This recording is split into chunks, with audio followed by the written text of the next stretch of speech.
Such huge increase should be given to the most hardworking municipal workers who are rendering essential services to our people, not CEOs and senior managers.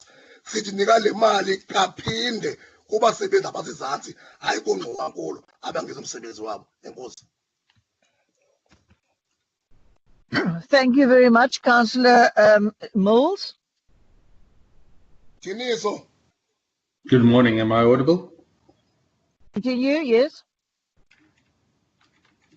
Thank you, Speaker. I note there the comments by Councillor Deniso, but I will be speaking to the actual item because the CEO's salaries and the upper limits applicable were approved at a previous council meeting, and this specifically relates to the new roles around governance, risk and compliance, and human capital appointments, specifically to make sure that we are managing these entities well. Because this item stems from the underlying fact that our two municipal-owned entities are thriving. Together, they bring millions of visitors and billions of rands to Cape Town's economy each year. Money that pays salaries for workers, builds entrepreneurs into SMEs, and SMEs into enterprises. From the global Indabas at the Convention Centre to the Bafana Bafana's recent victory in front of a massive crowd at our stadium, people are voting with their feet and coming to Cape Town to enjoy the best-run city in Africa. And it is our responsibility to ensure these twin engines of entertainment and opportunity are well-managed, well-maintained, and so that they can bring even more to the table. We can see from their annual performance and audit reports that these two institutions are indeed being well run. The teams leading them are strong and stable, and this recommendation says let's give them our support to grow and stay focused. The opposition can rest assured that we are taking a very measured approach in recommending these changes as we always do. The item simply allows for the two newest members of the Convention Centre's management team to be brought within the city's remuneration policies with appropriate packages. Because the CHCT wants a return on investment for our residents and rewards those who succeed. And let us never take that for granted. The opposition has a history of driving out real talent to make state-owned enterprises hollow and non-competitive spaces for low effort or corrupt wage extraction. Paying for exceptional performance rather than paying for empty promises is the difference between a competent DA administration and those non-DA metros on the brink of financial disaster. Cape Town is a world-class city and we are creating the conditions for world-class success. I move that we approve the item so we can let this important part of Team Cape Town get on with the excellent job they are doing. Thank you. Thank you very much. We have a recommendation. All in favour of the recommendation? So the ANC is against. Is there anybody else against? Patriotic Alliance is against. The CCC is against. Good is abstaining. All right. So then we move the recommendation. I just want to update the figures. Cape Exit is abstaining. I just want to update the figures. We now have 212 councillors present. We move then on to item 8, and the first speaker on this item is Councillor. No, 7's agreed. Councillor Ugan from the Freedom Front Plus. Councillor Ugan, you may continue. We note your concerns, Councillor Dambuza. Thank you.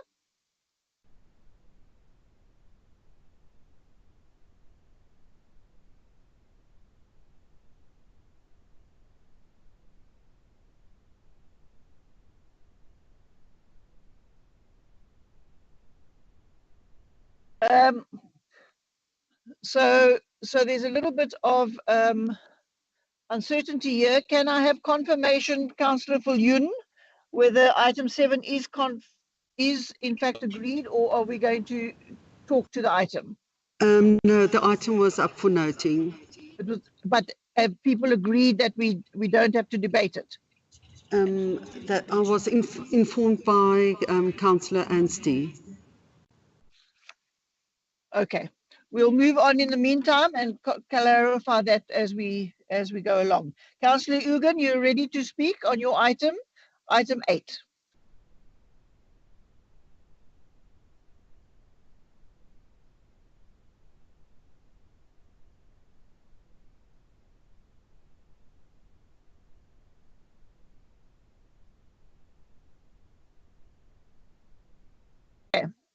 All right, we're going to leave item 8 to go back to item 7, and then those that agree can just say so, but we'll keep on the speaking list. The first speaker is Councillor Palm from Good.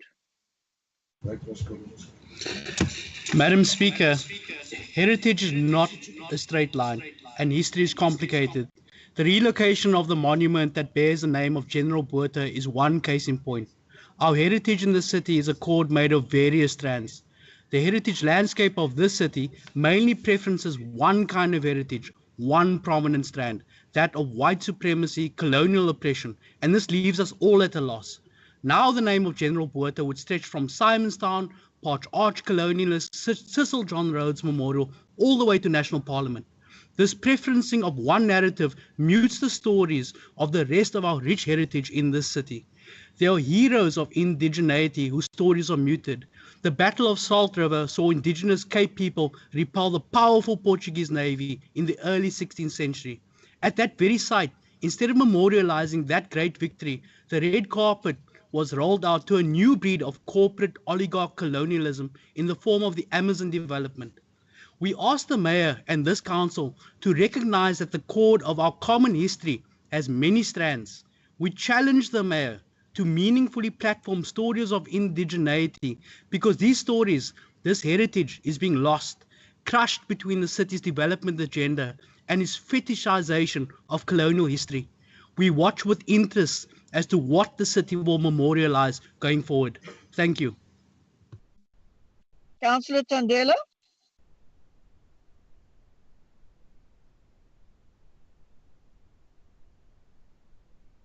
Am I audible, Speaker?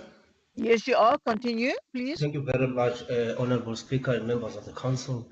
Today, Speaker, we deliberate on the proposal relocation of South African training ship General Botha Old Boys Ex-Cadet Memorial. On behalf of the economic freedom fighters, we strongly oppose this recommendation. Not only would this relocation represent a gross misuse of public funds, but it will also fail to address the deeply troubling legacy of this institution. Maybe we should remind the city of Cape Town resident, a legacy intertwined with racism, exclusion, and systemic oppression of Black South Africans during the apartheid and beyond. The SATS General Botha was established at the time when institutionalized racism stemming from colonialism laid a foundation of apartheid. Cadets trained on this SATS General Botha were groomed for leadership positions in the Navy and merchant marine industries, while Black South Africans were relegated to most menial, back-breaking roles on ship and inputs, roles that offered no pathways to upwards or mobility, no dignity, and certainly no economic empowerment. This exclusion was not incidental. It was deliberate, a cornerstone of apartheid policy designed to ensure white dominance in every aspect of South African life. Specific incidents highlighted this systemic injustice. For example, in 1940s and 1950s, numerous applications from qualified Black South Africans to naval training program, including auxiliary roles, were rejected simply because of their races. Even in the last years of apartheid, when maritime industry faced a skills shortage, Black South Africans were only considered for low-wage labor, while training and leadership opportunities remained for exclusive white. The SATS General Botha was complicit in this racist exclusion, training generations of white cadets who benefited from the privileges of an apartheid state. The memorial of the SATS General Botha Old Boys does not confront or acknowledge this painful legacy. Instead, it stands as a symbol that glorifies an institution that perpetuated system inequality. To suggest that public funds be used to relocate a monument is not only a waste of resources, but an affront to countless Black and colored South Africans who were denied opportunities because of these racist policies upheld by this institution. The memorial was erected to honor those who perished in World War II in the 90s, and it was relocated in its current position in the heart of the city. However, the city now claims concern about tourism, vandalism, and crime, with reports theft and harassment around the monument. This is not and indictment of memorial itself. It is a poor reflection of how rampant crime and poor service delivery have become in City of Cape Town under the DA. The DA, or the Democratic Alliance, by proposing the relocation, it is essential putting a motion of no confidence on itself and accepting that it has failed to govern, such that we should abandon the city center to escape the crime instead of tracking the root cause of this problem head on. Furthermore, in the time when South Africa is facing severe economic challenges, when communities are struggling with inadequate housing, sanitation, education, and healthcare, however, we justify the use of public funds to relocate a monument linked to the legacy of white supremacy. Speaker, how can we as elected representatives tell the people who are struggling with their basic needs, who do not know where their next meal will come from, those with no Christmas plan, that we prioritize the relocation of monument over the urgent needs? The proposal not just wasteful, it is tone deaf, it disregards the pressing concern of the majority of our people and seek to preserve a status quo that celebrates privilege while ignoring the sacrifice of those who suffered under the apartheid. As leaders, it is our responsibility to ensure that our public resources are used to uplift the oppressed, not preserve the symbols of oppression.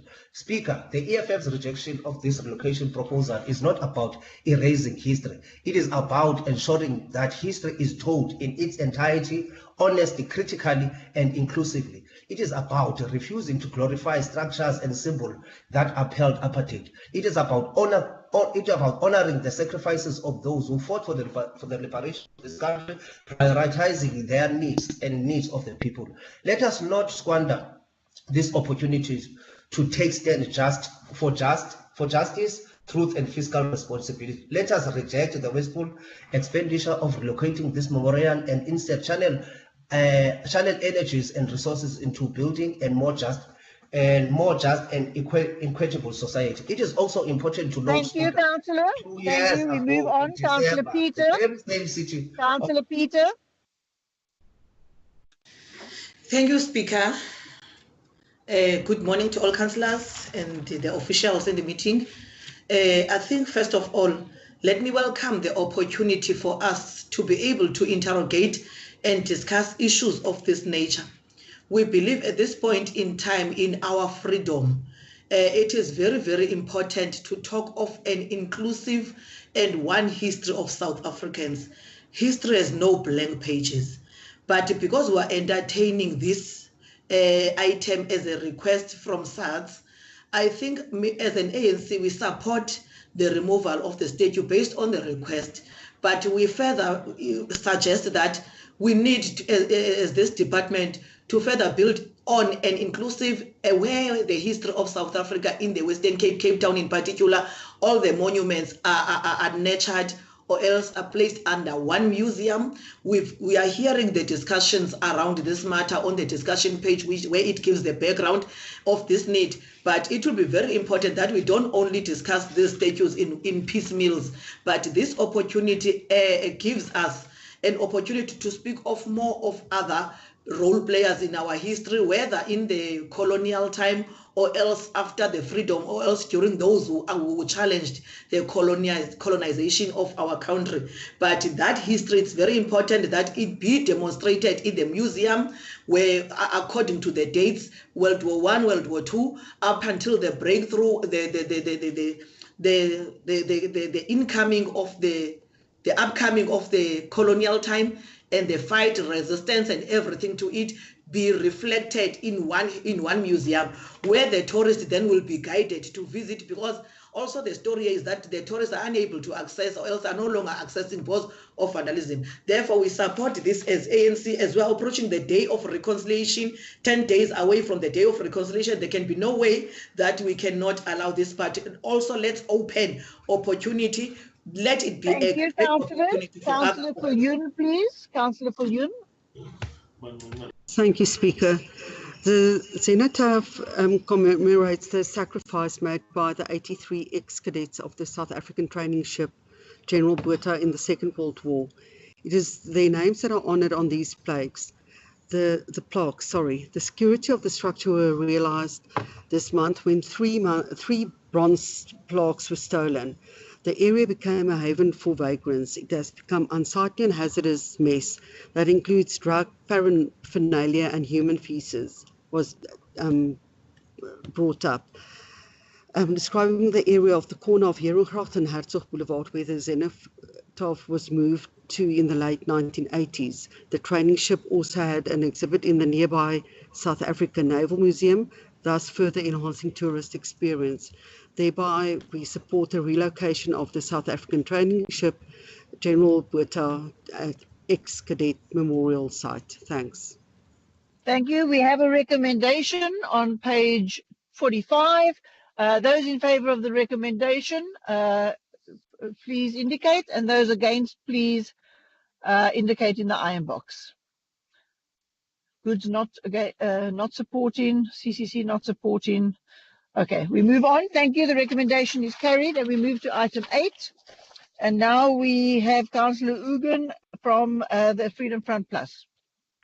Good morning, Madam Speaker. Am I audible? Yes.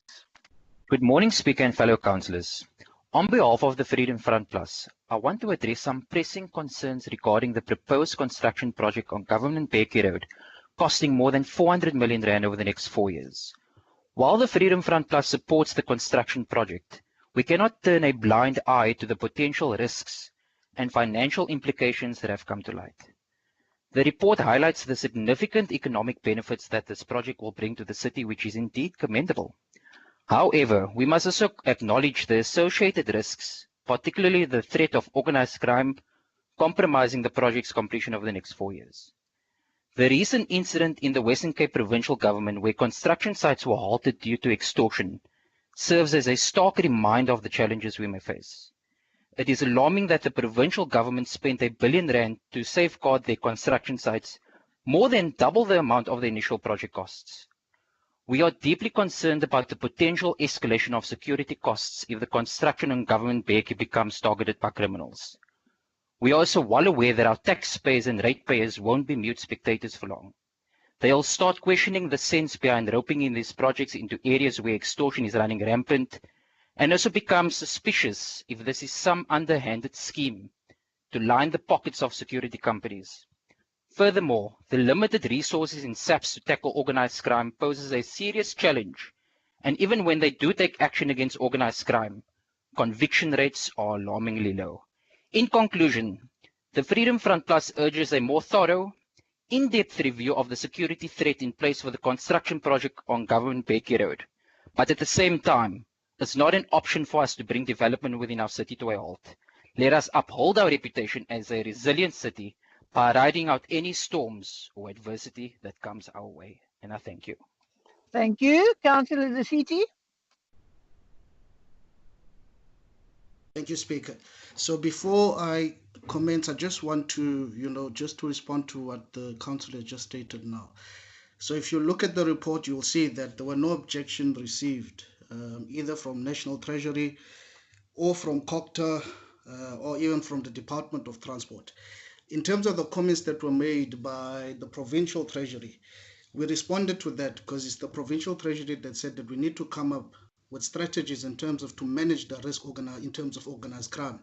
And we responded to that one, we will be able to do that. And also in terms of financial implications, we said we will have enough financial budget to be able to ensure the duration of this contract. So the main purpose of this contract, Speaker, one, it is a duration of a good news story in relation to the Phase 2 project, which will, directly or significantly affect the residents coming from Mitchells Plain and Khayelitsha who seek reliable, safe and efficient and affordable transport options. So as I've stated even before that when we looked into this, that there were no objections received. And in terms of the fiscal and economic and social implications, the Provincial Treasury stated, open quote, that the contract is supported from a socio-economic impact perspective. Investment in roads and transport infrastructure is a critical driver of future spatial reform within the city and will serve as a significant catalyst of broad-based growth and development. Through this tender, the city will add tremendous scope to its urban mobility service offerings, close quote. So, Speaker, this is a clear demonstration that indeed the DA-led City of Cape Town works for all and will spend its money to the benefits of the people. So, in closing, Speaker, the main thing that I want to say is this will benefit primarily the people of Khayelitsha. What it does state, it denotes or it takes away, again, what we have always stated before, where people have showed or expressed the narrative that the DA-led City of Cape Town only cares for specific areas. But this project as a whole, where a local government will spend more than 400 million, excluding VAT, to an area like Khayelitsha and Mitchell's Plain, it shows that the DA works for all the residents. So, Jonathan, ndifuna uqinisekisa okanye ndinikise le ngxelo kubantu baseKhayelitsha, abantu abasuka eside B, eside C, eKuyasa, eMakhaza, eHarare, eDlovini, eGreenpoint naseLetta Park. IKhayelitsha yonke iphelele okokuba urhulumente ophantsi kolawulo lwe-DA uzokusebenzisa imali engangephezu kwe-400 million ulungiselela iibhasi zikaMyCity ezizoya eWynberg. Ezi bhasi nale construction izokuqala zenzelwe abantu bonke kuba i-DA ikhathalele uluntu lonke. Sisibonakaliso esi okokuba bubuxoki intetho ethi asisebenzeki kwiindawo zonke okanye sisebenza kwiindawo ezithile. Njengokuba nesinintsi sethu xa ndizovala somlomo, njengokuba isininzi sethu sabantu sizokugoduka apha kuDisemba, isicelo sesuka kuthi sokuba nithelekise phakathi kobomi obuse-Eastern Cape apho sizoya khona nobomi obulapha eKapa. Sonke siyazi okokuba azikho iinkonzo zikarhulumente e-Eastern Cape. Sonke siyazi okokuba ubomi bungcono apha eKapa. Umohluko ke phakathi kwezinto zimnye qha. Yokuba iKapa iphantsi kolawulo lwe-DA esebenzela abahlali bonke. Speaker, I therefore move that Council supports this item as per recommendations. Thank you. Thank you very much. The recommendation is on page 76. Those in favour of the recommendation and those against, please put in the iron box. Thank you. The recommendation is carried. We move then on to item 11. And the first speaker on this item is Councillor Lotwala. No, man, get it right. Councillor Notwala, again, Speaker. Molo Speaker, councillors, and most importantly, the people of Cape Town. I rise today with the good councillors to oppose this item. There has been and there might be the misconception that we are opposing public participation in the main. The truth could not be further from that. The main reason we are opposed to this and many other items on today's agenda, where some of our most valuable and prime land is being sold to the highest bidder, is that there is no guarantee that after this public participation process, the private sector you are selling this land to will accommodate the majority of Cape Town's poor and working class residents in their developments. Public lands must be used for public good. In the context of Cape Town's housing crisis, where people on the housing list might die before they ever receive a house, and where even the middle-class South Africans are struggling with exorbitant rents in Cape Town, we say no to the sale of land where there is no guarantee that the mixed development being proposed in this item will prioritize the public good over maximizing profit for private developers. The city's Human Settlements Directorate has begun with the development of an affordable housing policy for Cape Town. We welcome this process. As presented to the Human Settlements Portfolio Committee, there are two main policy objectives highlighted in this process, and in the context of our position, it's important for me to highlight them. The first objective of this policy, and I quote, is to broaden the city's traditional role as a provider or developer of affordable housing to one that unlocks all enablers and levers within its control to increase the supply and sustainability of affordable housing developed by the private sector. The second objective, and I quote again, to increase the supply of well-located affordable housing for lower to moderate income households developed by the private sector, close quote. This affordable housing policy is envisioned to be brought to council in June 2025 with an amendment of the municipal planning bylaw that will give effect to inclusionary housing incentives being finalized by the end of 2025. So why rush to sell the land to the private sector when the affordable housing policy is being worked on, particularly with a very important inclusionary housing section of the policy that will require private developers to develop units for low to moderate income housing households? We welcome the land release program and appreciate the role of the private sector in affordable housing development. But we cannot be given Black Friday specials on land while the housing crisis in Cape Town grows bigger and bigger. There are many other pieces of land already released, but in the 18 years of DA governance in Cape Town, not one affordable housing unit has been built in the inner city. It is in this context that we propose a moratorium on the sale of land in Cape Town until the affordable housing policy is finalized in 2025, so that there is guaranteed affordable housing development by the private sector through inclusionary housing. We might be sounding like a broken record, but until there is a real commitment and actual development that redresses apartheid spatial planning in Cape Town, you will have to listen to this broken record again and again as we, good party councillors, continue to fight to undo the legacy of racism and the unequal access to jobs, housing, land, tenure, and transport that resulted from separating our society based on skin color. Thank you. Thank you very much, Councillor Force. Alderman Force.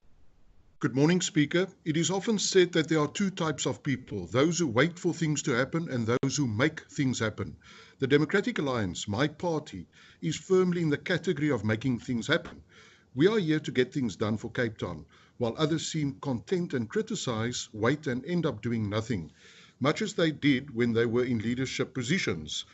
So the City of Cape Town's Human Settlements Department is already driving affordable housing programs in and around the CBD, ensuring a balanced approach to development. So as we move forward, we refute these baseless criticism to overshadow our progress. Our administration is focused on creating opportunities for all Cape Townians. And so in this particular instance, and to assist the councillor from Good, by tabling this report, it will begin the public participation process and the detailed studies for the release of this Greenpoint site for mixed-use development. So this is an important step in unlocking economic and social opportunities for Cape Town. The site is remarkably well positioned, close to key destinations like the Cape Town Central Business District, the V&A Waterfront and Sea Point, with excellent public transport access. So our vision for this property includes residential and commercial opportunities and the retention of key community amenities such as the library and civic hall. So to those who oppose such initiatives, let me be clear, we are using our well-located land to drive growth, create jobs, and provide housing in accessible areas. And so this approach is about transforming public land into assets that benefit all Cape Townians. So a heritage impact assessment will be required as part of the process, and a socio-economic and market demand analysis will be undertaken to inform a suitable mix of land users and residential affordability options for the development. This is a long-term project, and the road ahead will include detailed studies into the best development plan for the site that resonates with the market while advancing the city's socio-economic objectives. And so, Madam Speaker, public participation is central to this process because we want to hear from the public to ensure that this development reflects the needs of the community while advancing Cape Town's broader objectives. And so to those who tear down rather than build up, let me remind you, you had your chance. While you delayed and debated, we got to work ensuring Cape Town's future is brighter than ever. Thank you, Madam Speaker. Thank you very much. The recommendations are on page 652. Those in favour indicate, and those Point of clarity, Speaker. Indicate. Point of clarity. What's your point of clarity, Councillor? Just a question to this point. Why is Woodstock still not developed if the councillor is talking about that? That's not the item that's on the agenda. I'm happy to answer that. Thank you. Please do. Councillor Little. I'm happy to answer it. Thank you. Is he referring to Salt River Market? Well, that's close to Woodstock, I guess. Well, he can just tell me what he's referring to. Councillor Notjwala. It's Woodstock Hospital. Mr. Mayor. Councillor, Woodstock Hospital is not developed because you invaded it. That's why it's not developed. You are the reason it's not developed. Really? I invaded it.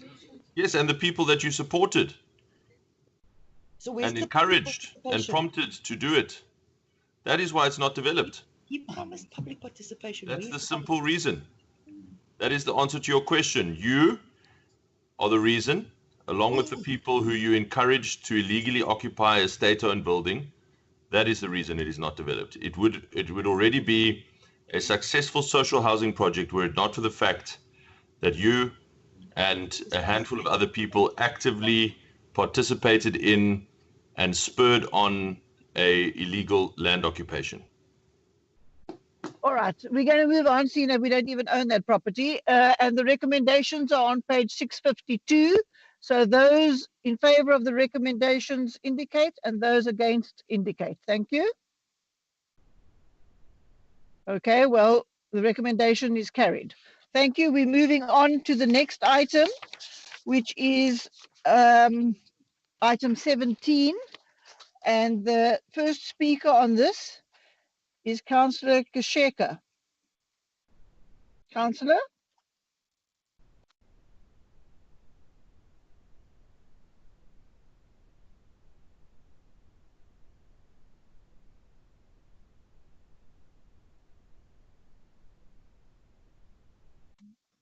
Is the councillor in the meeting?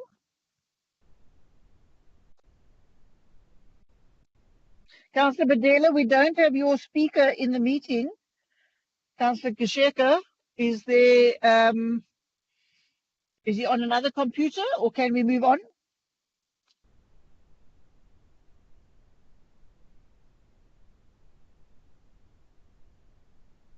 Okay, we're going to move on. Councillor De Vos, can you move the recommendation? Madam Speaker, fellow councillors, city colleagues and people of Cape Town. Today, Council is considering the proposed film bylaw following the completion of the required public participation period. In terms of the rules of order regulating the conduct of council meetings of the City of Cape Town, with reference to Rule 24, amendments to recommendation, proposed amendments to item C17 were submitted to the Speaker's office with regards to the definition of authorised official as detailed on page 3, as well as the heading and section 18 as found on page 21 of the proposed bylaw.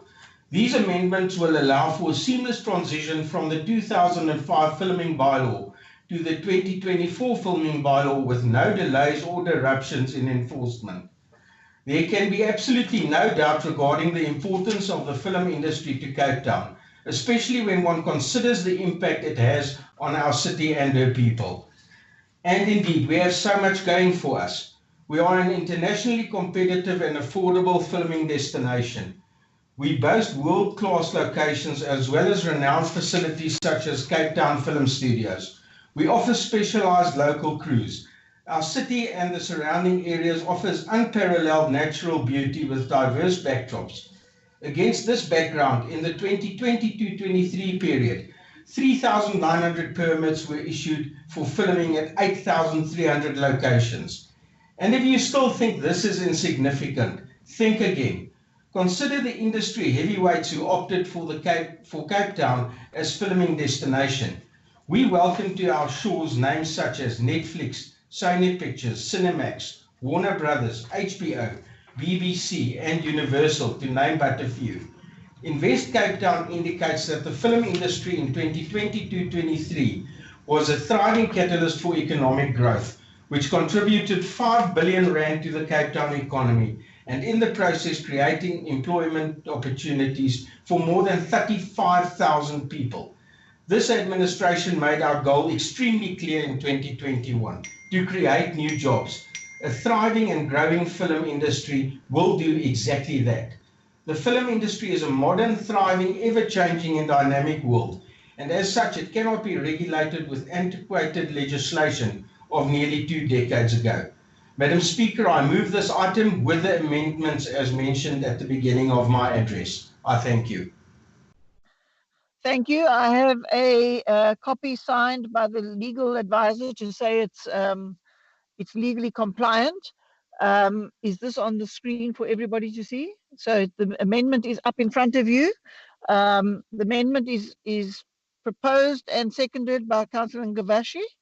We'll deal with the amendment first. Those in favor of the amendment, and then those against the amendment. EFF's against. Okay, the amendment is carried. Do we still need to do the substantive motion? Yes. All right. We're going to move on to the substantive motion with the amendment as amended. Those in favor? Okay. Thank you. Goods abstaining. EFF's against.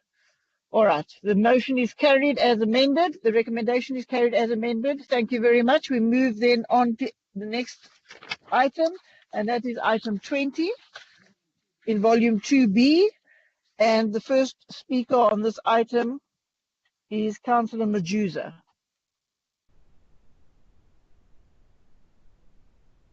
Councillor Majuza is not in the meeting. Can Councillor Badela tell me if he's at another computer or not?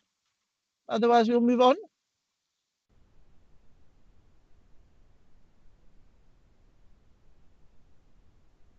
Okay, we're going to move on. Councillor Plaatjes, can you move the recommendation? Oh, who's that? It's Councillor Badela. Councillor Badela, is Councillor Majuza available to speak, or is someone else going to speak?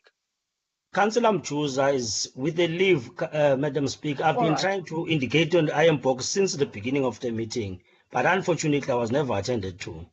All right. Councillor Kasheka, speaking time was moved away, but he was sharing the computer and I was muted. I could not explain that to you as well, because I was muted. I've tried to speak, but even iron box, we are not reading, Madam Speaker.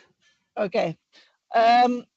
So is there someone that's going to speak to this item? No, there's all these speaking times would fall away. All right. Thank you very much. The whips have got that. Thank you. Okay. So we move on then to Councillor Plaatjes. Can you move the recommendation? Remove the recommendation. Thank you, Speaker. All right. All in favor of the recommendation? Are there any against the recommendation? All right.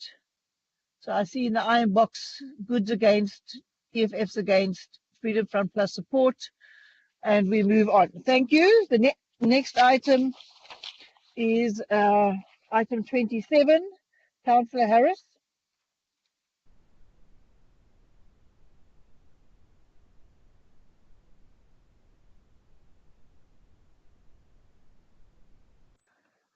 Councillor Harris, are you in the meeting?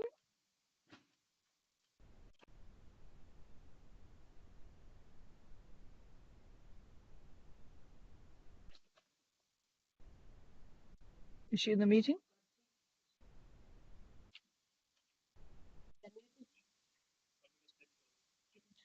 Councillor Harris, are you available?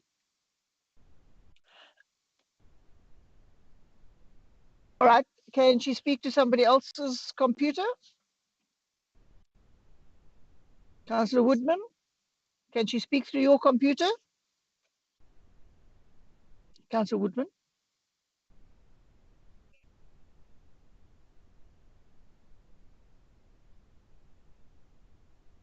All right, we're going to move on. The recommendation is on page 549. All in favor of the recommendation? Anyone against the recommendation? Thank you. The recommendation is carried. We then conclude that volume and move on to the next volume, volume 2C. And the first speaker on item 34 is Councillor Viljoen.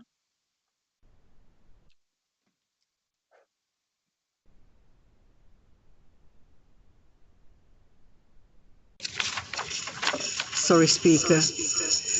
The draft policy is the only one of its kind in the country. The Community Arts and Culture Department broke new grounds through the draft table and ultimately in reducing what we now refer to as rough sleeping.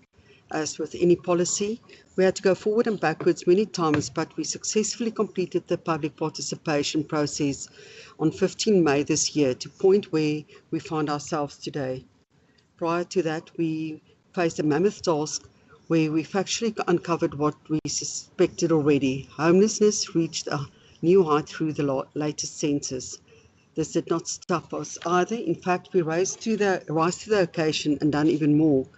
The team initiated the research, and whilst this was happening, our Street People unit remained on the ground, helping as many as they can every day. The research entailed a sound data collection strategy with various internal and external workshops. Every department, organisation and individual could possibly support our effort in reducing rough sleeping were successfully consulted. The document is nuanced and truly encapsulates the city's new care approach towards each resident. Moreover, it speaks to the root causes of homelessness, and it has clear targets aligned with appropriate indicators to ensure we remain committed to our aim. The process also came with cheap political point scoring, despite its clear humanistic intention. We have been criticised for the budget we aligned to roll out of homelessness program and for the role we had to play for those indirectly affected by homelessness, both businesses and residents alike. So I wish to caution councillors through the Speaker to guard against this and rather support the proposal end goal. The issue is truly multifaceted, and the MMC will share a bit more, but will require all of us not to only support this vote here today, but carry out the task in our respective wards. Together we will make a difference, and we are starting today. Thank you. Thank you. Councillor Page.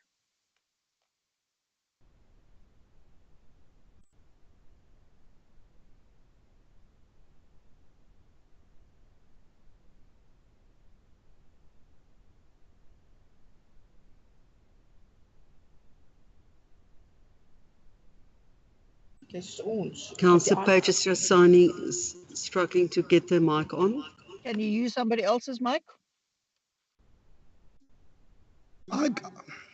Yes. Okay. Good morning to you, Madam Speaker. All right. Thank you. Audible? Good morning. Yes, carry on. Thank you.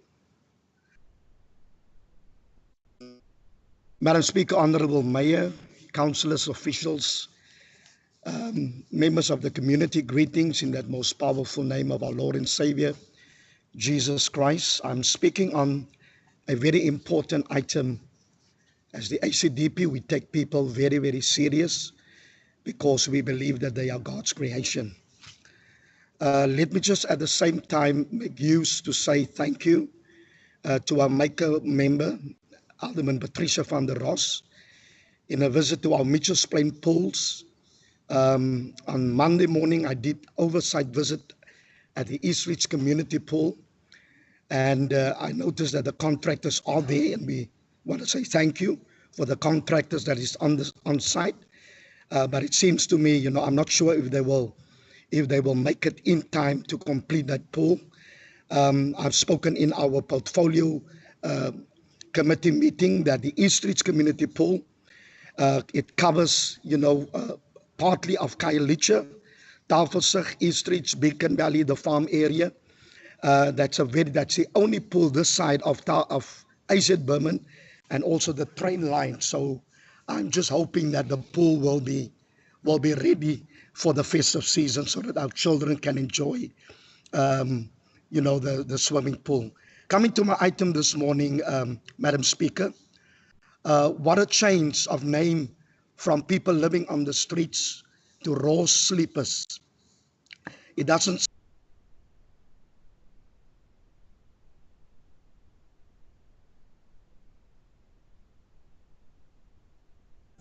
was aware that I'm talking on this item, for the people living on the street. This morning, 7 o'clock, I went down to the town center just to go and talk to some of the people living on the street. At 7 o'clock, I stood at one of the places where two women were sleeping. I stood right in front of their little shack, and I asked, is anybody home? Lo and behold, a woman crawling out. I estimate she's probably about 50 plus old. And I asked her, I said, ma'am, I just want to ask you a question.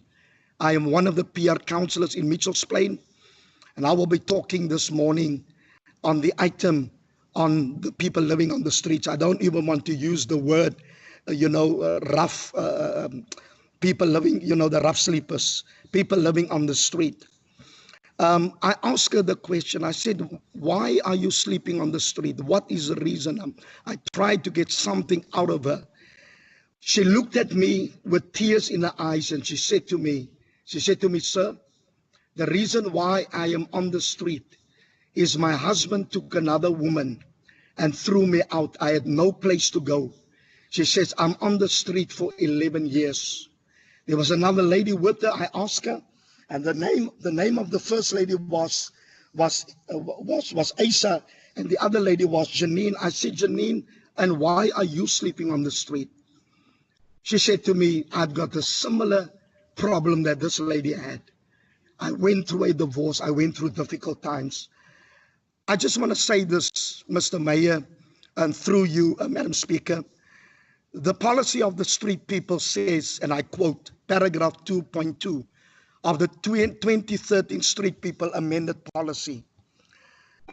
And I quote this morning, this is what the policy says: to identify and provide street people with the necessary developmental assistance to access accommodation, health service, skills, employment, and social grants, and to reunite them with their families and with society. And yes, I do understand, that there's a lot of people, especially our young people, that are living on the streets due to addiction problems and drinking problems. But Mr. Mayor, and I also want the micro member to listen today, maybe we need to go closer to those people and hear their story, because on the streets are millionaires who were once well off, and due to circumstances, they are living on the streets because of some dip that they've gone through. There are people living on the streets who had their own businesses. There are others who went through a divorce. There are young people on the streets that cannot find a job, and the only way out is to stand at a car, give a parking area and give people some parking. That's their way of income. I do understand that our shopping centers are full of these people. And I know that we want to get rid of these people and get them into a safe haven. I want to say to the mayor, thank you for all the other safe havens in this, in the city and the new ones that has been opened. I want to ask you, what about Mitchell's Plain? Why isn't there a safe haven in Mitchell's Plain? What about Manenberg? What about Hanover Park? What about Lavender Hill? What about Khayelitsha? What about Bellville? I'm not sure if there is any safe havens in those areas, because we cannot expect the people from Mitchell's Plain to travel. They are not earning anything. Now they must travel into Cape Town to get a place to sleep. I would love, and it is my prayer that we open up safe havens. There are vandalized buildings that are standing in the Strandfontein area that can be used. Our monies are being spent. Thank you, Councillor. We must move on. Thank you. Councillor Jacobson. Changing the rhetoric from rough sleepers to sleeping rough. Changing the campaign from handouts hurt to giving with dignity. Madam Speaker, this woke, non-committal, diluted stance is aggravating and exacerbating the problem of vagrancy and homelessness even further. For 6 years, through 2 mayors and many ward councillors, we have offered strategic initiatives and solutions to reduce vagrancy, homelessness, or rough sleeping, now sleeping rough. Now and only now is your administration waking up to the problem. But previously, the same old cliches were thrown at us. It's not a crime to be homeless. You're hateful of the poor. Had the city listened to us then and digested our initiatives, we certainly would not be in this position now, where thousands are occupying public space, from Grassy Park Library to District 6 to Greenpoint to the CBD. Entrances to schools are blocked because of rough sleepers. Entrances to libraries, schools, sports grounds, mountains, beaches, parks, children's playgrounds, etc., all occupied. We have failed our most vulnerable as well, which is evident with only a 3% success in reintegrating rough sleepers back home and off the street. From the thousands of engagements we've had with people sleeping rough, last year only 114 reunited with their family at a cost of 848,000 per homeless person. Also, Alderman J.P. Smith attempt to issue 20,000 fines to rough sleepers with only 4 paying is just a joke, a waste of money. Had the mayor and mayors worked on our initiatives way back then, we would not be in the situation right now. And where we now have to issue eviction orders at a huge expense only to find rough sleepers returning onto the street. I suppose the recent gravitation to the streets was as a result of our young dynamic mayor trying to find friends and support, became influenced by the likes of organizations like Indofuna Kwazi and Reclaim the City. Who can forget the mayor's first and main campaign proclaiming Cape Town must be first and foremost a caring city with respect to the homeless. First and foremost, not a caring city in respect of the poor, a safe and secure city, nor a city that supports growth and prosperity, etc. No, first and foremost with respect to the homeless. Just the notion of changing rough sleepers to sleeping rough just because 2 councils found it offensive is pathetic and does not deal with the underlying social economic problems. No doubt Councillor van der Roos will attempt to discredit me, as I've noticed that on every item I address with the DA are involved, they tackling the same issue, they waste their minutes trying to discredit the presenter rather than engaging in mature debate. This is typically woke again. Had the city and the mayor listened to our attainable suggestions, the gates to decay would not have opened into Cape Town. They were proper drug rehab facilities, employ senior and accomplished social workers, a professional campaign on handouts hurt, not a grade 6 campaign, daily interventions by law enforcement, i.e. visible policing,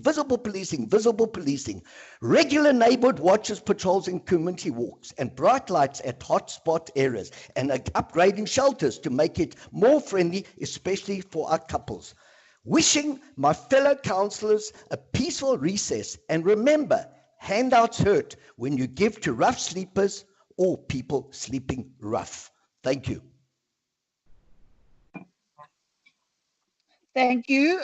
The next speaker is Councillor van der Roos, and then the mayor will get an opportunity to respond.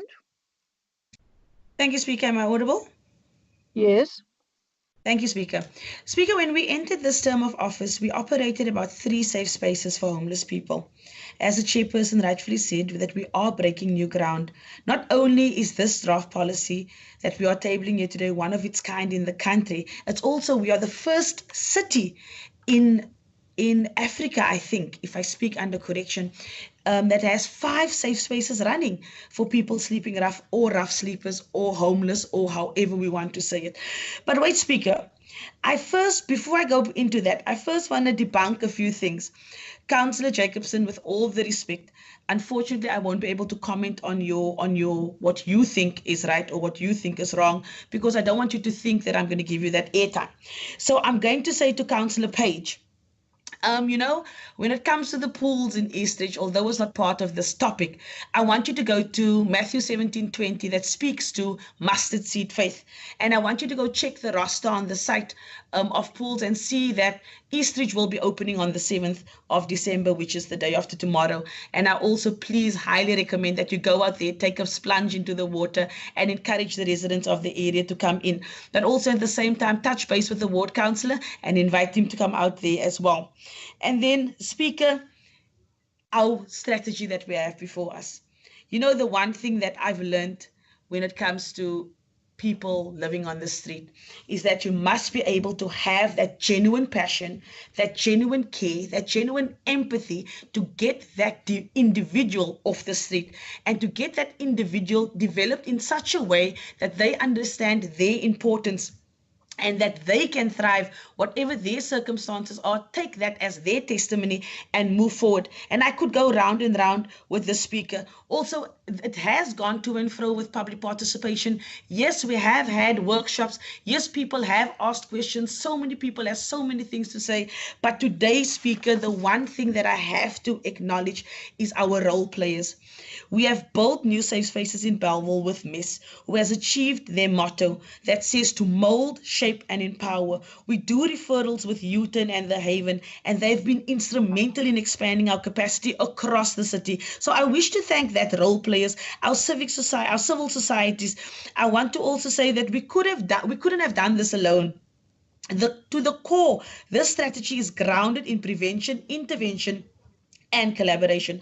I further wish to thank the team that headed up this process in both research and drafting process, but also in the implementing arm as the Community, Arts and Culture Development, which is known as the Street People Unit.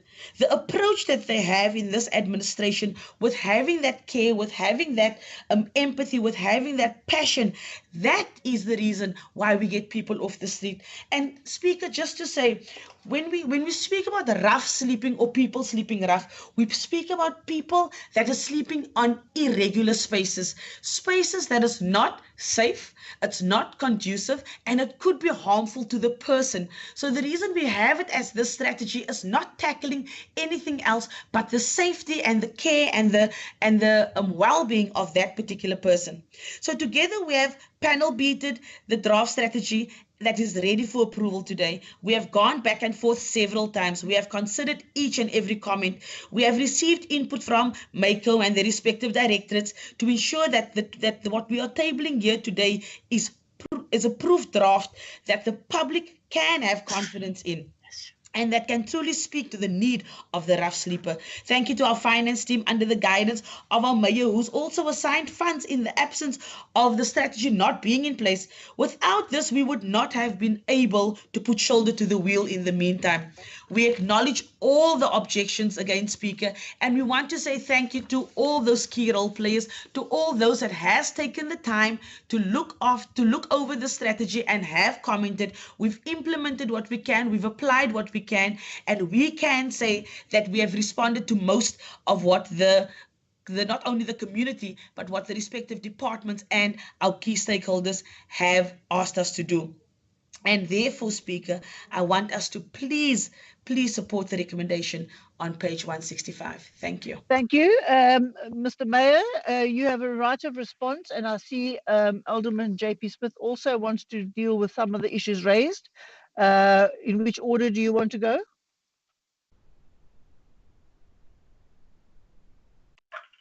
Yeah, let's hear from Alderman Smith.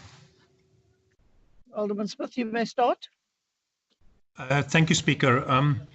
I often experience Councillor Jacobson as being riddled with contradiction, and on this one is an example of him simultaneously demanding more enforcement and at the same time ridiculing that enforcement. And I find that deeply irksome. For many years now, I have repeatedly said in public that there is nothing a person in a uniform can do to make a homeless person stop being homeless, and that there are no enforcement actions that uniformed staff will undertake that will end homelessness. The only way to do that is through developmental interventions such as this policy outlines. So I find it tedious that he continues to suggest that somehow one could mitigate these problems by additional enforcement. And the reality is that we know full well that no amount of issuing fines to homeless persons will change. However, in our law, as law should be, all people are equal before that law, and it is the role of the criminal justice system, once enforcement resources have acted, to decide whether that penalty should be applied or not. And as a rule, the courts do not apply the penalties of local government across South Africa and also in Cape Town, so that effectively the bylaws are null and void as they apply to people sleeping on the street, or rough sleepers or street people.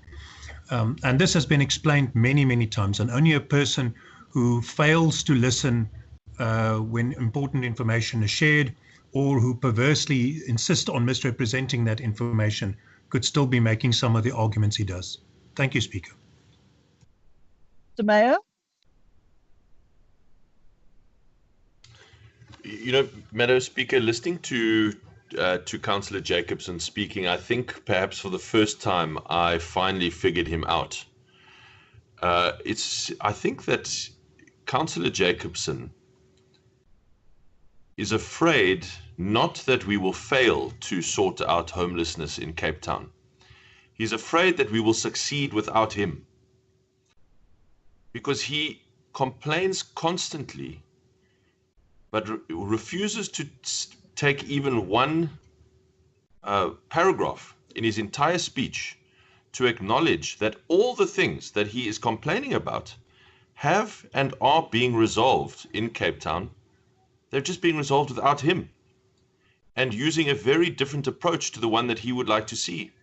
He continuously argues for this kragtadig, uncaring approach. We have demonstrated massive progress, mainly in 2024, in this year, using an approach leading with care, but still saying at the end of the day, the outcome is non-negotiable, that public spaces must be open to the public and be restored to the public for broad public use. When he became a councillor, and we all became councillors in 2021 at the end of the year, the CBD area, the broader CBD, all the way from Sea Point Police Station, all the way to Woodstock, had a number of these large tented encampments all over the place, what he says, the doors of decay. The doors of decay were wide open. We don't agree on that. We don't disagree on that. The doors of decay were wide open. But look at where we are now. In this year, we have put together, I think we're now on 13 or maybe 15 of those tented encampments removed from all the way from Sea Point Police Station through to Oxford Street in Durbanville, through to the Common in Observatory Common, and many others besides, 7 or 8 or 9 here in the CBD. In fact, in the CBD, we only have 3 left. The one in Hope Street, the one at District 6 at the Curo, and one other at the bottom of, I forget the name of the street, at the entrance to Woodstock. Those are the only 3 left in the CBD. So again, he persists now in the iron box saying we failed. The fact is, all of those tented encampments are gone. All of those areas have been restored to the public use, and we have done so offering care and support to the people who were living there. The fact is, we have put together 13 or 14 or 15 or 16, I'm losing count, court victories in a row. We have not lost a single one of these homeless cases. Under his approach, we would have not won a single one of them. We would still be fighting the first one of them. We can do so hand on heart, knowing that we have demonstrated care and done everything possible to give all of those people access to a better life and a way to get off of the streets sustainably. And we have achieved our objective of restoring those spots, those tented encampments, to public use, to protect those public spaces. Now, we are moving on. We are in court in the matter of Curo, in Hope Street, on St. Peter's Square, in Observatory. We are now moving on to Wynberg properties. We've already won a case in Plumstead. We're moving on to the Wynberg Station properties and elsewhere. We're moving on. We're broadening our circle of influence and success. Again, I must say, we are succeeding despite and without Councillor Jacobson, and I think that's what terrifies him the most. Thank you. Councillors, we have a recommendation on page 165. Those in favour of the recommendation? We'll start with the PA that's against. Goods against. All right, the recommendation is carried. We move on. Thank you very much. The next item is item 35, and the first councillor to speak is Councillor Martin. Good morning, Speaker. Good morning. Good morning. Councillors. Good morning, officials.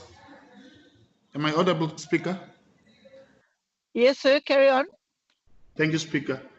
This item C35 that speaks about the review of travel management policy. This policy was approved in the Council on the 3rd of December 2020, and the policy is applicable to any councillor, politician, political appointee, or official of the City of Cape Town required to travel on the approved by the city businesses. This policy is part of review on various line departments were consulted for the input. The policies also states that officials and councillors attending the same conference or event should not exceed in a number of 3 in total. The 3-code system also applies in this policy, meaning the approved should be the cheapest in terms of traveling and accommodation. There are a number of days where the official or politician should submit a report. For instance, for domestic trip, report must be submitted in 21 working days, whereas for international trip, the report must be submitted to the City International Relations Office within 30 working days. And therefore, as the ANC, we note this item with concerns in terms of irregular spending. Thank you very much, Speaker. Thank you, Councillor Boyson. Thank you, Speaker and colleagues. Item C35 is about the review of the City of Cape Town's travel management policy. Section 65 of the MFMA states that the accounting officer of a municipality is responsible for the management of the expenditure of the municipality, hence the development, implementation, and monitoring of the travel management policy.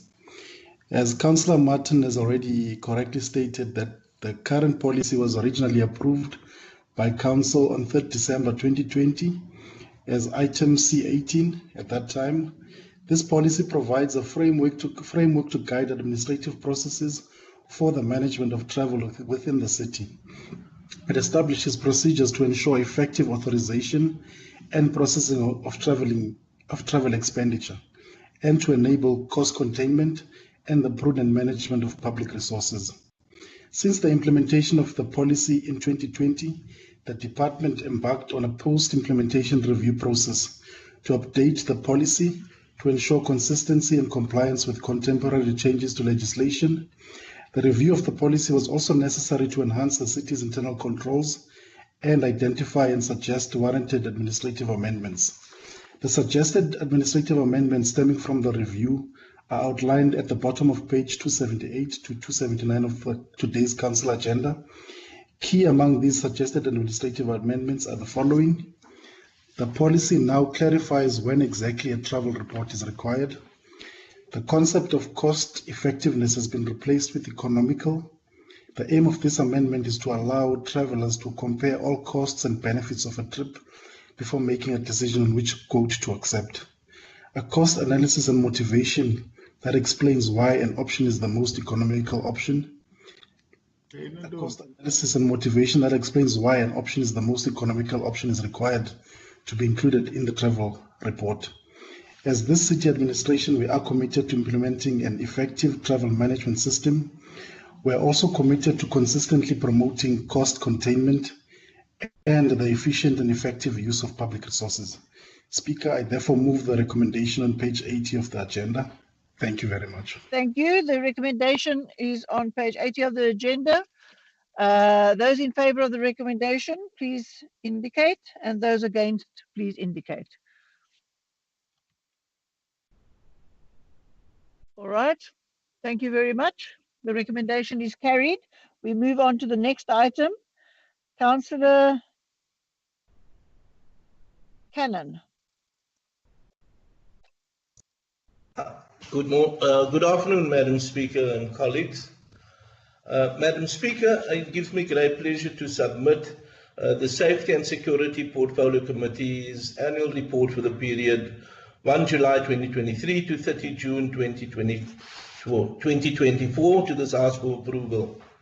Madam Speaker, I am glad that we have been given the opportunity to speak to this report To give Council a brief idea of the hard work that is done in this directorate as in others. Madam Speaker, 10 committee meetings were held during the period, consisting of 7 quoted and 3 special PC meetings. A total of 27 workshops and activities were also held during the period additional to the meetings.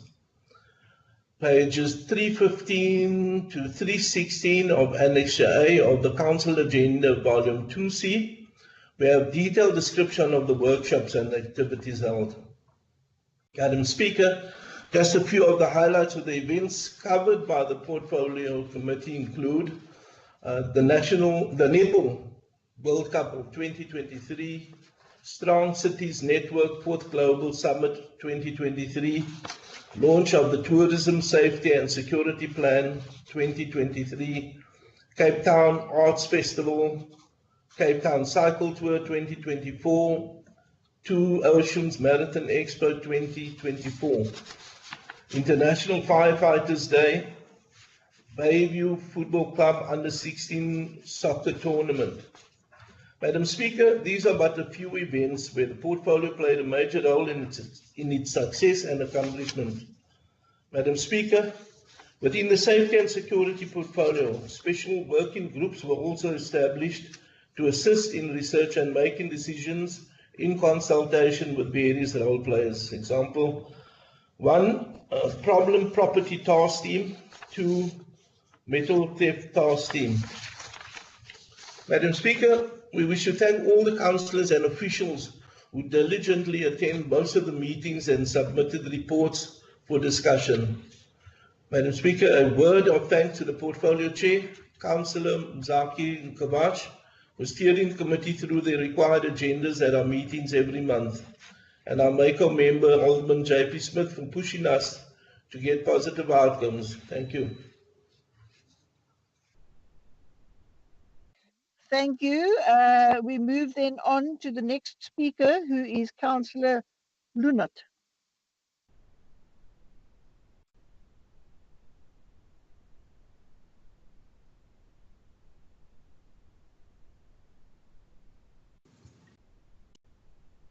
Am I audible? Yes. Thank you, Madam Speaker. I greet all on this forum. I want to take this opportunity to remind ourselves in a Directorate of Safety and Security in a city that works for a few. We as the NCC will religiously, with no exceptions and concessions, and not as gangsters as alluded by the Mayor in the last meeting. Whilst there are proactive measures put in place to combat crime, we tend to spend much of our budget on non-effective processes and mediums. One is the expensive toys that produces superficial outcomes and results which does not equate to the type of investment that goes with it.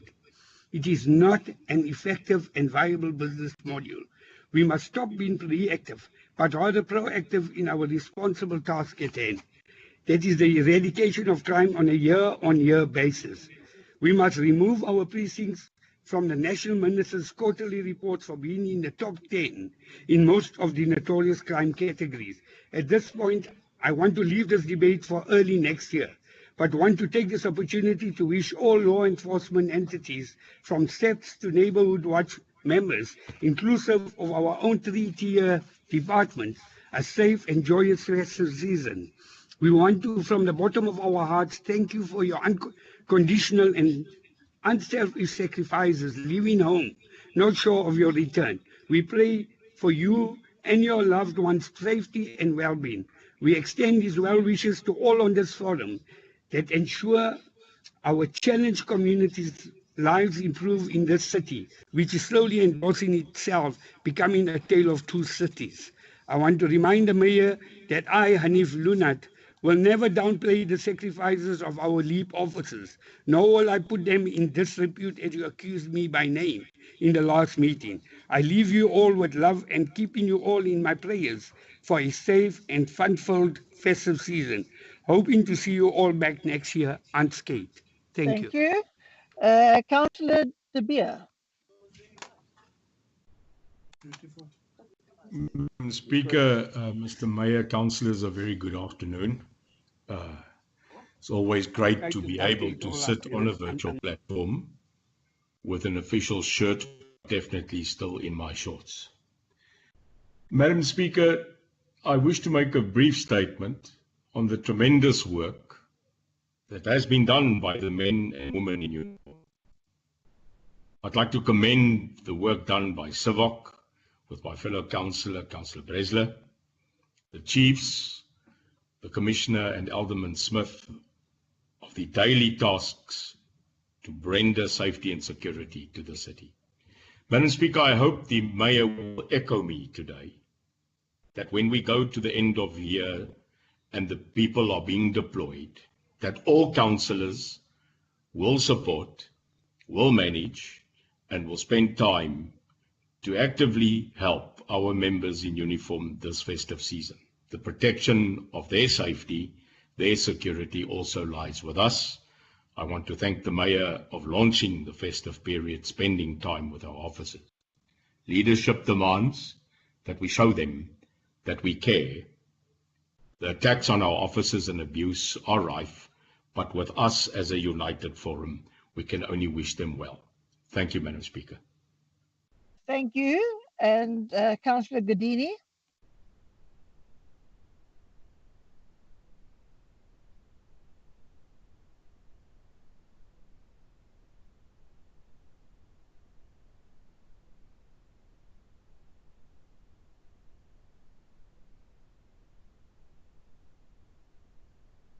Councillor Gadini.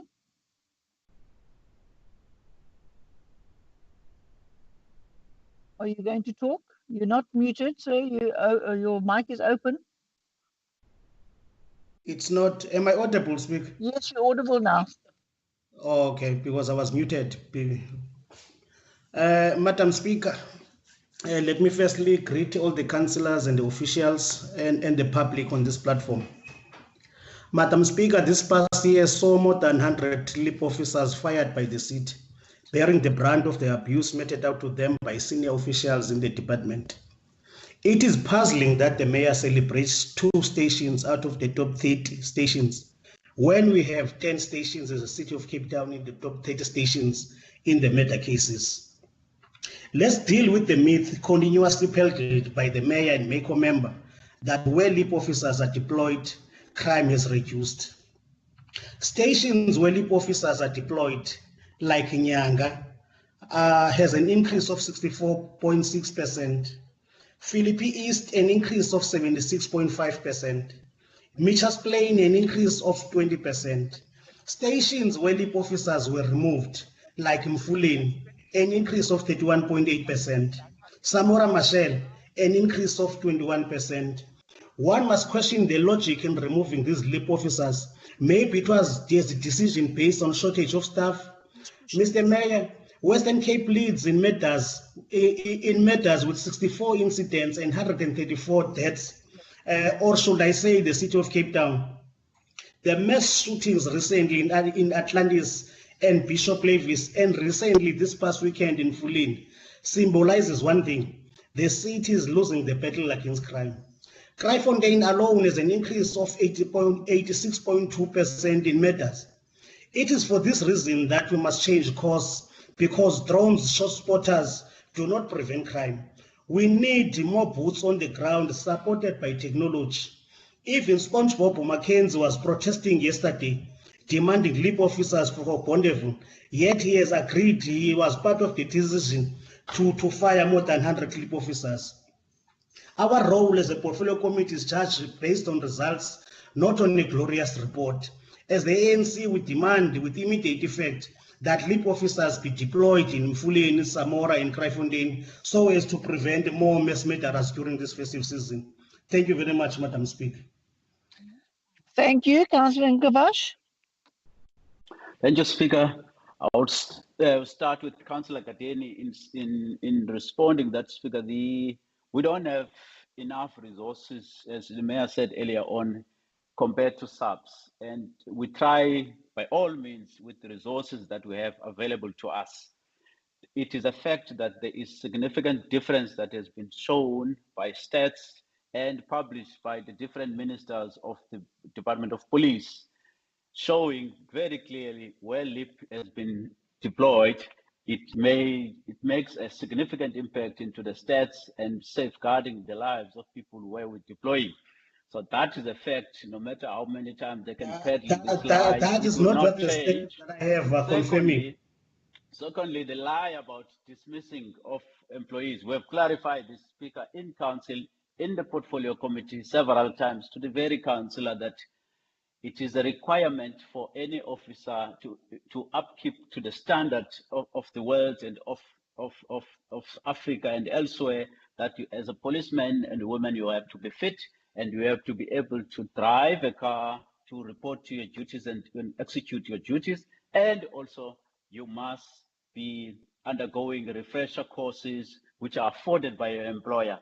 And it was as such to the employees that he's talking about who were affected by not being fit enough to carry the duties which we entrust them to do as they carry firearms into the public. It would have been ignorant of us to allow them to continue the work that we task them, having not have met the fitness requirement which is required by their contract of employment.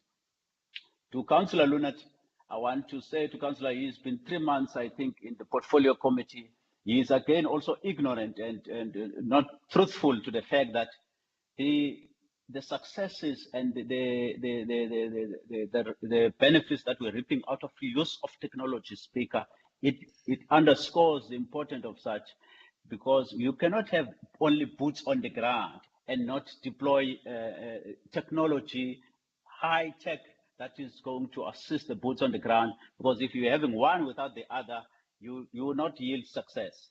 South African Police Service General in the province, General particularly, acknowledges that Cape Town has taken a step forward, not this year, years ago, in the past financial years, in terms of investing in technology, so that we can counter the criminal activities and the criminals and the gangs, because they themselves are using the technology. There is no modern police in the world that is just focusing on recruiting boots on the ground. You're never going to turn the tide of crime if you do that.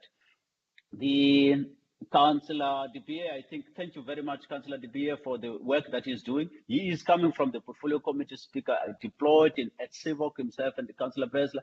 Thank you very much for the work they are doing. And I want to thank also the rest of the portfolio committee members for the work that they have done under this year, under review, that we have worked diligently, and we have reviewed up to 16 policy and bylaws in the past financial year, Speaker, which is a remarkable work that has been put by these members. A total of 4,320 minutes of those meetings, that were 12 in the last financial year, was put at work by these members in dealing with various workshops, in dealing with various 3 special meetings in a year, and the rest of the ordinary portfolio committee meetings. So I'm proud of my members in the portfolio committee, including the ED and his senior management, that we are putting all the efforts in ensuring that we turn all stones in ensuring our public are safe. You will recall that our directorate, through our oversight, was the #1 spending of the budget in the last financial year, rewarded by the executive mayor as having spent 99.4% of the budget as safety and security. So I'm proud of this report, Speaker. Thank you. Despite the distortion that has been coming from Gadeni and Councillor Lunat, which is a lie. Thank you. Thank you. Councillor McKenzie, your point of order. Thank you very much, Speaker. Speaker, my point of order is that Councillor Gadeni has purposely misled the House, Speaker, and I request that he is requested to withdraw the comment. It was in actual fact a protest against his very controlled SAPS, ANC-controlled SAPS, that is destroying the gains that LEAP has made in the Bishop Lavis and Pontyville area, Speaker. Thank you. Thank you. We will look at that. Okay, we have a recommendation on page 307. Those in favour of the recommendation?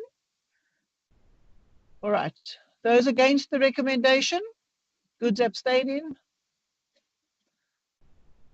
All right, the recommendation's carried. Thank you. We move on to the next item.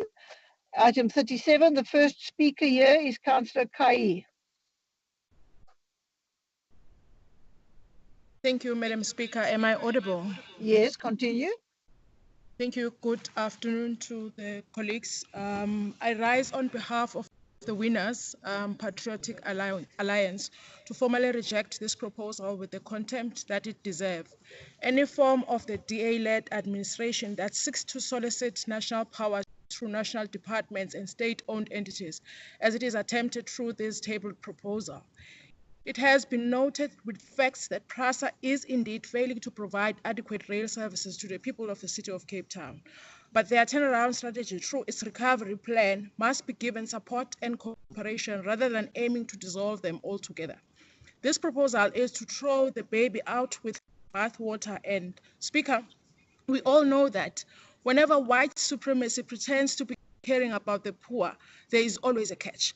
We have seen this when the DA failed to stabilize the road transport system in the city. Instead, they contributed to furthering conflict in the taxi industry and further worsening the situation by impounding vehicles belonging to taxi operators instead of issuing them with route permits. We want to put it on record here that we are opposed to any form of creation of the independent Western Cape from the unitary South Africa brought by the DA-led administration. In this form or another, and we will remain vigilant of their sinister neoliberal agenda. Thank you. Councillor Mamkeli.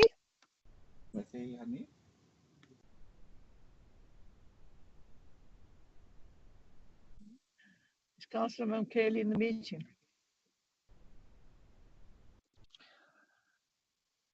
Speaker, am I audible? Yes. Thank you, Speaker. Ngosomlom.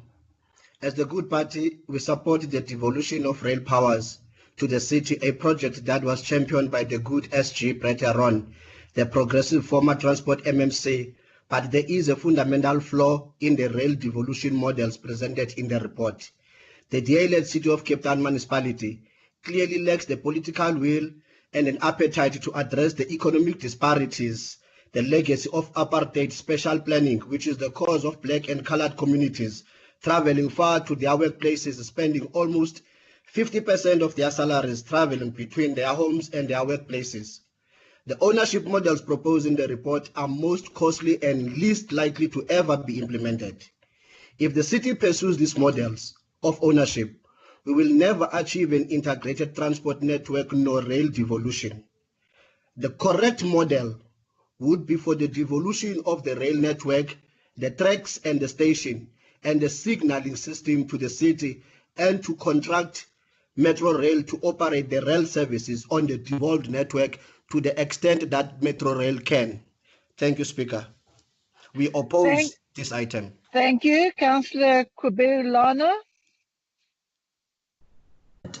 Thank you, Speaker. Greetings, colleagues.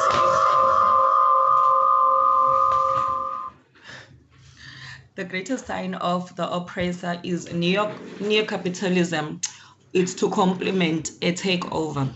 Here in this report, we hear the following words. The Cape Town Rail feasibility study to council for consideration as a milestone achievement. Imagine a feasibility study called a milestone before even we vote on it. We can't carry any hope of a milestone under the DA-led government. The transport system, particularly the rail, benefits the poor of the poorest, where the DA has fully collapsed. Any project that has been done, the DA complains about extortion. I can already tell that the milestone achievement of this study will be trains that will not be moving in our poor areas. We are sitting here engaging on a GNU packs, allegedly. The ANC stood firm against this in the previous councils, and we hope they will have a backbone on this item. First, the DA wanted SAPS, then it was PRASA. I mean, what's next? SASA. The DA must stop this boy-brave behavior of wanting everything. Meanwhile, they can't deal with criminals. This directorate has potholes all over our community. The roads, all over, the roads are in bad condition. If you want a milestone, give us proper roads and deal with stormwater drains. We as the EFF rejects this item. Confused milestone achievement called a feasibility study. Thank you, Speaker. Thank you. The next speaker is Councillor Badela, and then Rob Quintus, and then the Mayor will respond. Thank you, Madam Speaker. I hope that I'm audible. Yes, sir. Thank you very much. The Cape Town Rail Feasibility Study seeks to assess the potential impact on challenges the city may face in assuming responsibility for the passenger rail network initiated in 2022. The study examined the critical decline in the rail services, which have historically been essential for metro commuters as the best mode of transport for thousands of commuters from the periphery of Cape Town, and the COVID-19 has happened. The focus on the identifying operational constraints within the current Metro Rail Western Cape services, evaluating the necessary step to align its historical and comprehensive integrated transport system. 28-2022, spanning July 2022 and 2025 June, the study evaluated the integration of passenger rail within the broader public transport. It consists for the phases, of which phase 1 inception and phase 2 consolidate-based report have been completed. The study covers 6 essential components: legal strategy, financial management, operation safety, rail station development, and security.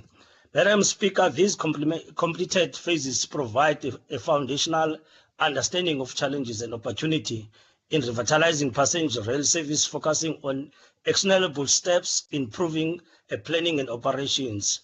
The alternative execution options phase of the Cape Town Rail Feasibility Study, such as rail expansion, station development, financial viability, and the risk management, in order to inform the analysis of the execution ownership models. This phase aims, in terms of order, to inform analysis of institutional ownership models. Phase aims of delivery, comprehensive, enhanced network, accessibility, efficient, and sustainable. The ANC is a bit skeptical with this recommendation at this stage. However, support the feasibility that, so we can be able to be aware that the City of Cape Town want to get what is the City of Cape Town trying to get at in terms of development of power, because we cannot just go and agree with development of power without any readiness and be ready in terms of what are we getting ourselves in. The city must speak on 2 things mainly: at least financial muscles. The city must be ready and be sure that we are going to get gonna get all the money from PRASA before we implement anything, and critical on spending budget, no return soldiers, because at this stage, we want also a same standard service to all poor areas in terms of the City of Cape Town.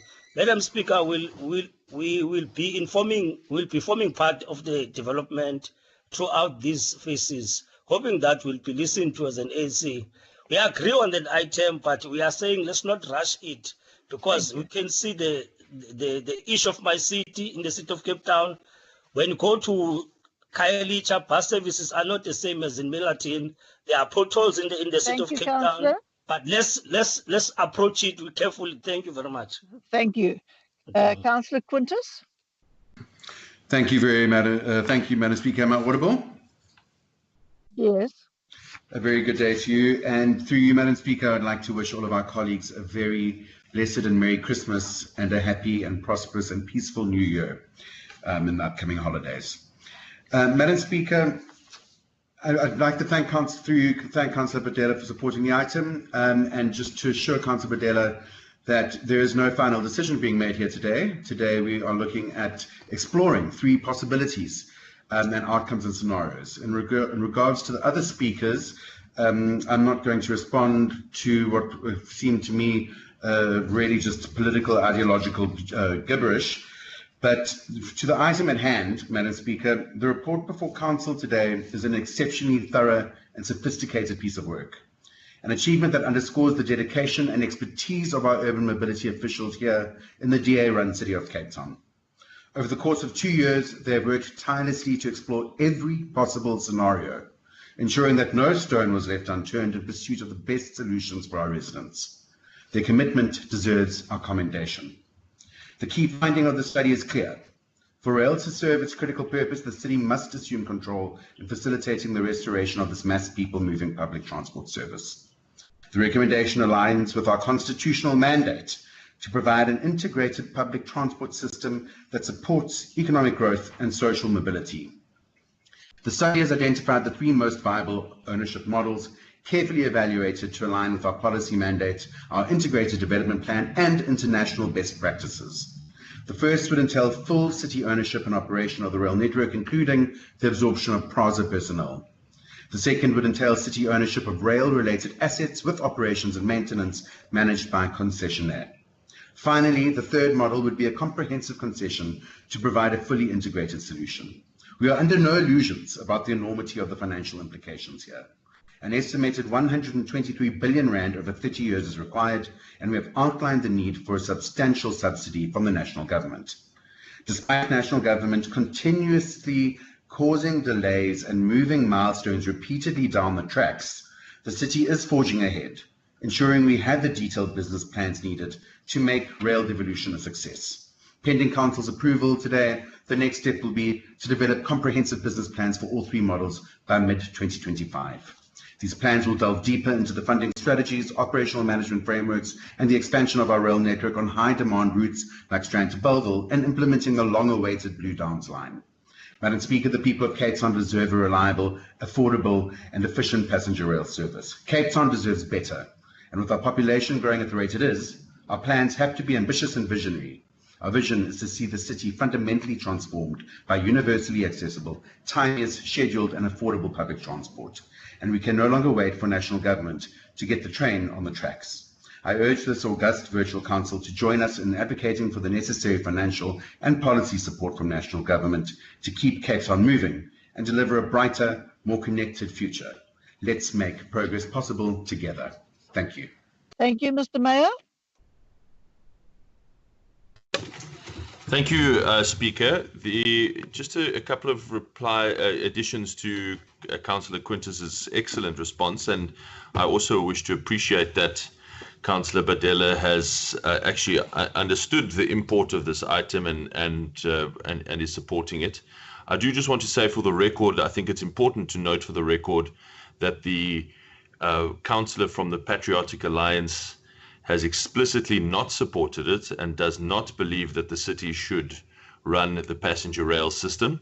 I think that's important for future reference to note that, because it shows that the Patriotic Alliance is in fact happy with the terrible state of passenger rail at the moment and is happy for it to continue as it is without any improvement. And I think that is a shocking position for them to take, and one that we should note for future reference. But I just wanted to put that on the record. Thank you. Thank you. We have a recommendation on page 338. Those in favour of the recommendation?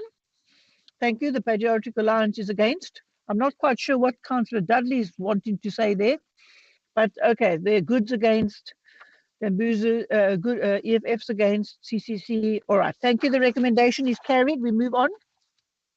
The next item is item C38, and the speaker on that item is Councillor Witbooi. Do you want to put the recommendation, sir?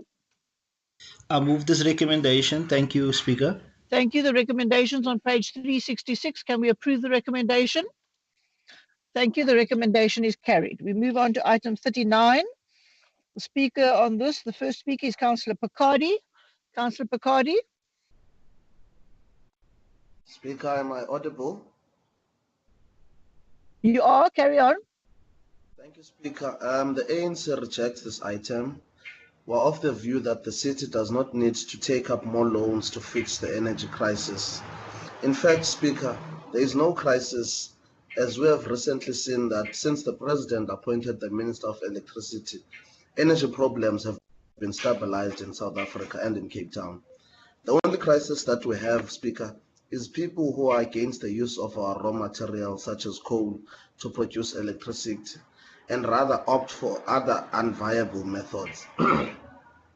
These foreign loans, Speaker, are as dangerous as the IMF and the World Bank loans, which have a history of tampering with the sovereignty of our country. We're taking a loan from a German bank to fund renewable energy in Cape Town, while on the one hand, Germany uses coal directly exported out of South Africa to produce its own electricity. It is very clear, Speaker, that the agenda is to defocus us away from coal by giving us loans for renewable energy, while Germany steals it behind our backs. We do not think that, Speaker, it is necessary for us to keep on taking these loans. These loans are very dangerous for the people of Cape Town, and these loans have too much high commitment over the years. Thank you, Speaker. Thank you, Councillor Elias. Thank you, Madam Speaker and esteemed colleagues. It brings me great pleasure to inform this House that our finance team has secured a proposal for a further 2.8 billion rand to finance Mayor Jordan Hill-Lewis and this Council's plan for a record-breaking infrastructure investment of 39.5 billion rand over the next 3 years. This forms part of our city's ambitious 120 billion rand 10-year infrastructure pipeline that, let me remind this House, Madam Speaker, is South Africa's largest ever 3-year infrastructure investment by any metropolitan municipality. Madam Speaker, the Cape Town Building for Jobs budget, of which 75% will directly benefit lower income households, is set to create 130,000 construction-related jobs. Madam Speaker, the KfW is a German-based development funding institute. It provides finance at highly subsidized concessionary rates to support development, particularly in low and middle income countries. In alignment with our city's blended finance model, where we finance projects from both our own healthy balance sheet as well as local and international markets, this 2.8 billion rand debt finance vehicle from the KfW Development Bank will be dispersed in 3 drawdowns over the next 3 years with a fixed interest rate that is locked in for the entire duration of the loan as at the date of the first drawdown. This loan, with a 0.25% management fee, will be repaid annually in 30 repayments over the next 15 years, with final repayments scheduled for November 2039, as outlined in the amortization schedule on page 522. Madam Speaker, the highly concessionary interest rate offered by KfW at the start of the year was actually 9.21%, but thanks to the positive sentiment created by the historic formation of the Government of National Unity and the delivery of its constituent ministers, as at August this year, the interest rate of this KfW loan had dropped drastically to 6.46%.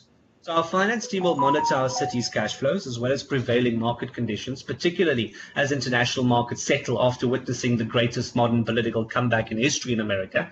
Noting the dollar is our chosen vehicle currency, we'll monitor the euro to dollar and dollar to rand exchange rate and will trigger the first drawdown, ultimately locking in the best possible interest rate. With how concessionary this rate is, there is a realistic prospect that in the next few months, the interest rate payable to KfW becomes comparable to the interest rate receivable to the city from the local bank that would hold these funds as they are being dispersed, ultimately resulting in significant savings to net interest expense. These funds, as Councillor Picardi has outlined, will be used for energy security projects to diversify our energy mix, reduce our reliance on Eskom, and shield Cape Townian from Eskom's absurd electricity price increases and the 75 million rand per stage per day cost to Cape Town economy of future load shedding that is ultimately going to arrive.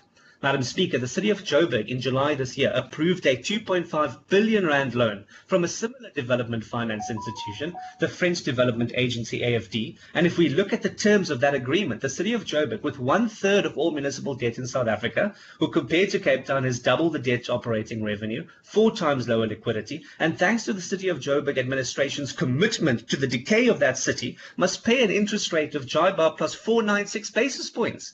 It amounts to almost 13% in interest, and a simple amortization schedule will show the poorest residents of Joburg are now liable for over 3.2 billion rand in interest.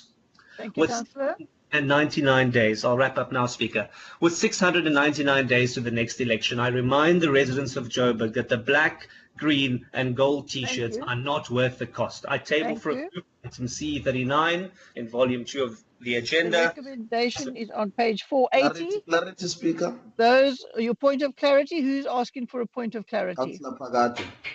Councillor Pakadi, what is your point of clarity? Clarity, Speaker. The previous speaker has the doctor issue been clarified, fake qualifications. So thank you. That's not a point of clarity in terms of the debate. So we're moving on to the recommendation. Those in favor of the recommendation and those against the recommendation. Okay. So we have that. ANC's against, EFF's against, others against.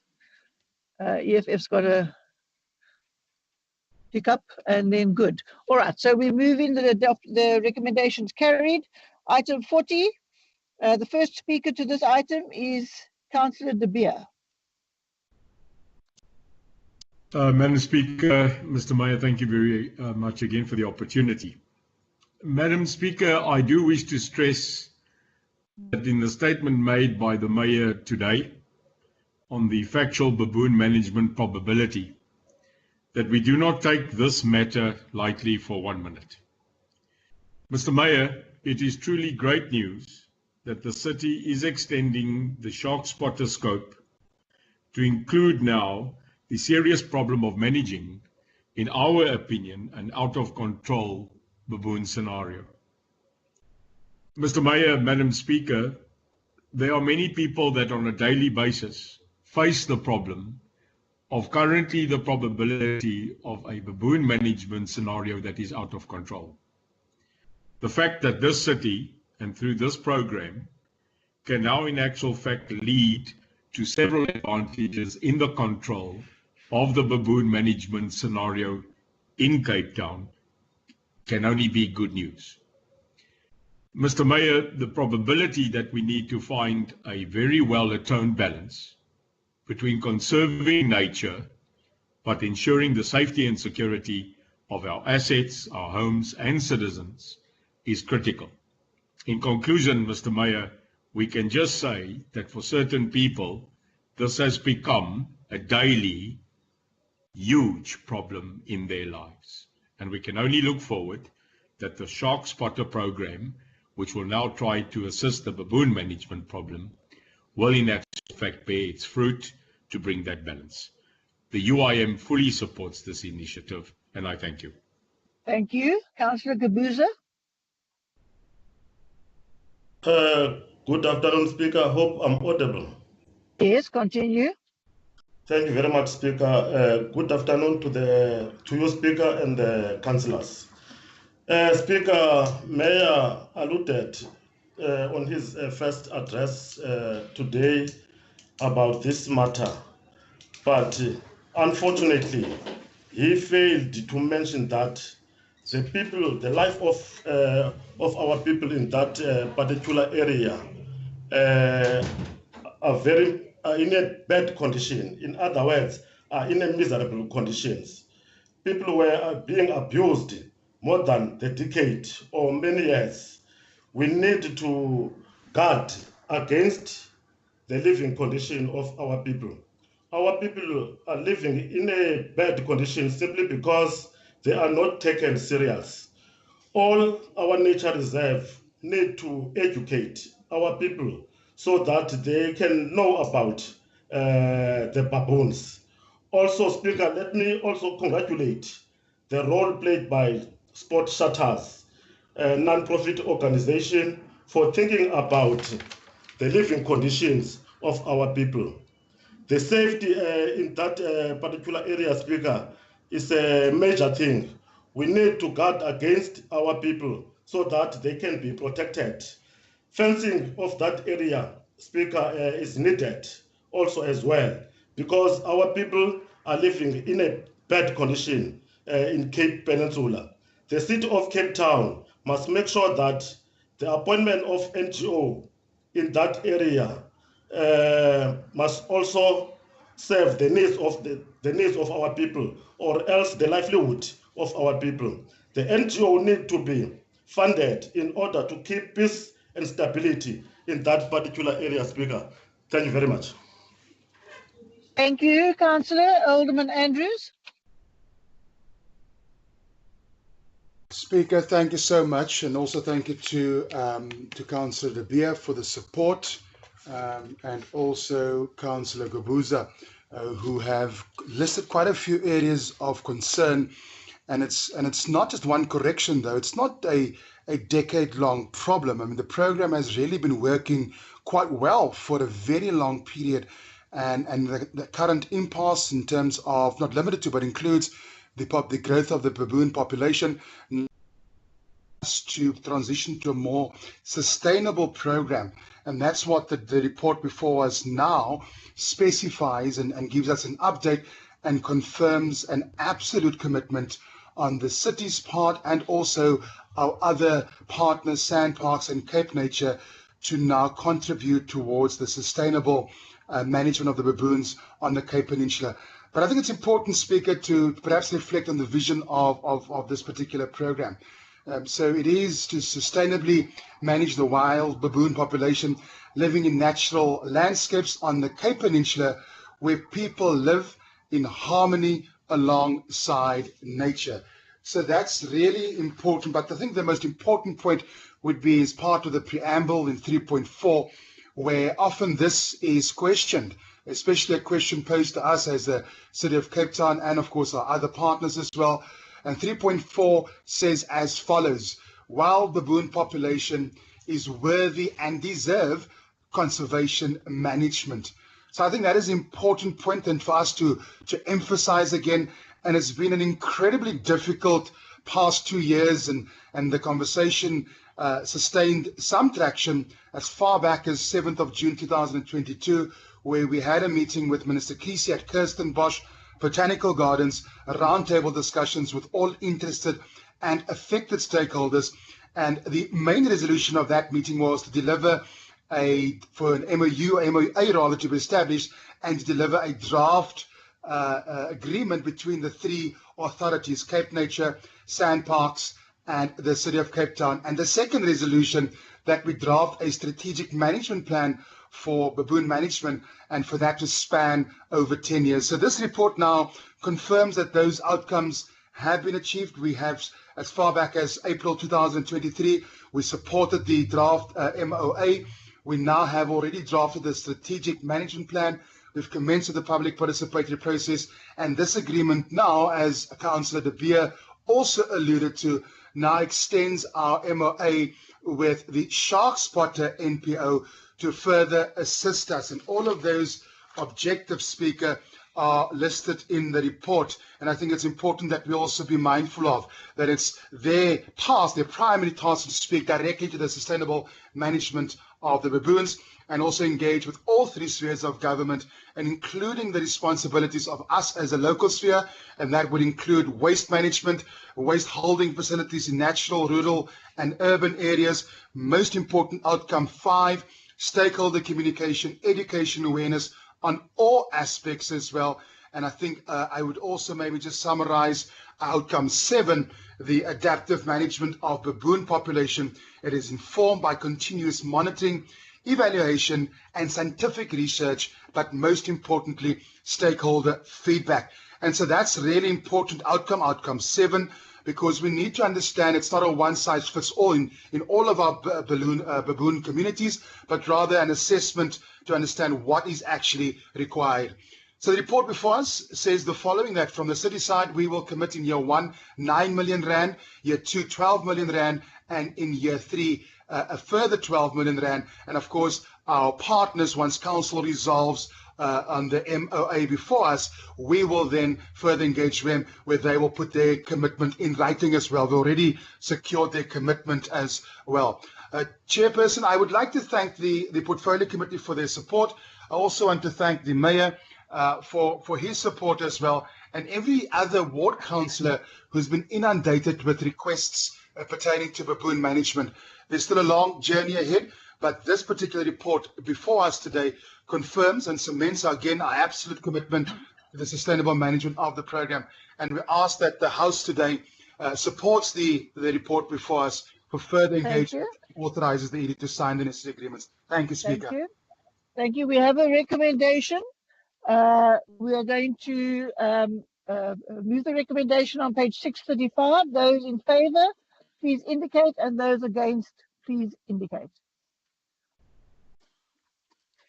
All right, the recommendation is carried, and we move on then to the next item. Interesting. Okay, we move on to the next item, item 41. The first speaker on this item is Councillor Haskin. Thank you, Speaker. Good afternoon. The ACDP definitely supports this much needed and overdue initiative and its intent to provide grant funding for the special purpose vehicle, the mission, through this MOA.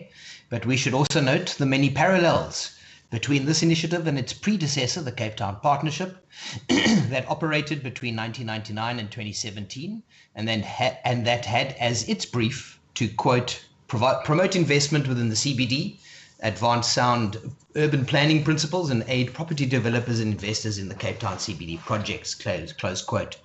Given this parallel, the ACDP feels it's important for Council now, 8 years later, to be aware of what happened with the Cape Town Partnership and what led to its decline in the years leading up to December 2016, when the city decided to more than halve its allocation to 5 million and thereafter to end the MOA.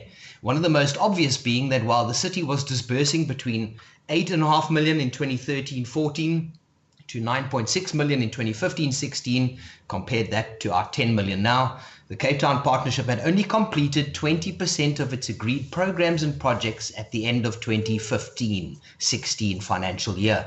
To echo the December 2016 report to Council, this occurred even though the Cape Town Partnership was, quote, continuously alerted and warned against poor and non-delivery against the agreed programs and projects, close quote, by the city representative serving on its board, and even though the city's Economic Development Department claimed that it, quote, had a well-structured monitoring and evaluation process that evaluates and assesses monthly income and expenditure, quarterly report, mid-year assessments, and all those things that are included in this MOA as well.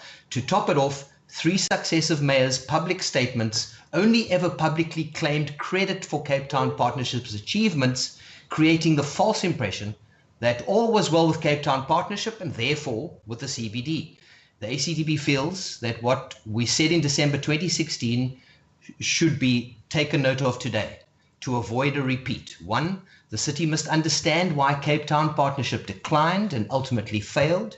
2, the city must internally look at its own role in allowing Cape Town Partnership to decline to prevent a repeat. And 3, the city must ensure that those who it appoints as representatives to the mission fulfill their responsibilities and report to the city accurately and regularly to ensure that the city and the mission fulfill its fiduciary and MOA responsibilities. Cape Town really needs the mission to succeed, and it's up to the city of Cape Town to ensure the success and the regeneration of the CBD. Thank you very much, Speaker. Thank you. Councillor Dizani.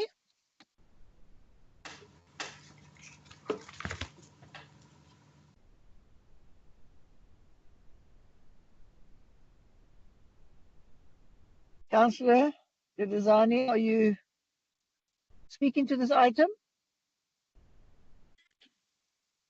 He is speaking, Madam Speaker. I'm not sure what's happening, but he's speaking. All right. Well, I'm not sure either. Can someone find out, please? Because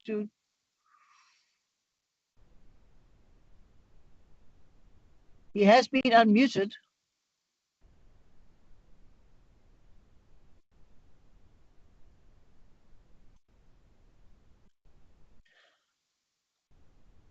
I suggest to proceed, Madam Speaker, while I'm checking for him quickly. Thank you very much. We will move on. Councillor McMahon.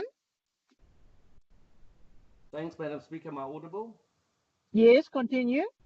Madam Speaker, I had a long speech prepared detailing the work that the mission are intending, the excellent CBD-based corporates already on board financially, and the key active role players, stakeholders, and innovators already part of the fabric of the inner city that have agreed to join the board of advisors. These regarded business and academic leaders will bring skin in the game know-how to address key challenges without duplicating existing partners and organizations. To Councillor Haskins' point, this organization will be led by leaders in their field, people actually involved in our inner city, people like our future cities, Rashik Fatah, the Waterfront's David Green, UCT's Edgar Peterson, CCID's Rob Kane, Tim Harris, Brad Armitage, all trailblazers, pioneers and academics, people that are part of Cape Town's growth and the economic fabric of the area. Madam Speaker, the Mayor has already mentioned all the objectives and reasons why this is needed in our CBD, the beating heart of the city's economy, and that through their match funding model will amplify and demonstrate a strong data-driven corporate, economic, urban management, transport, and housing-based commitment to the CBD's future. The mission for the inner city will work with partners to drive investment, growth in retail, footfall, helping to build an accessible urban space that serves everyone, residents, workers, and visitors alike. This placemaking effort will ensure that our city centre remains the place where opportunity, experience, and shared prosperity meet. Truly a city of hope for all. Therefore, Speaker, I spare my councillor colleagues a repeat of the Mayor's excellent motivations and move this item. Thank you. We have a recommendation on page 691. All in favour of the recommendation? Thank you. Goods against it. Thank you. We move on. The recommendation is carried. Item 42, CCC also against it. Okay.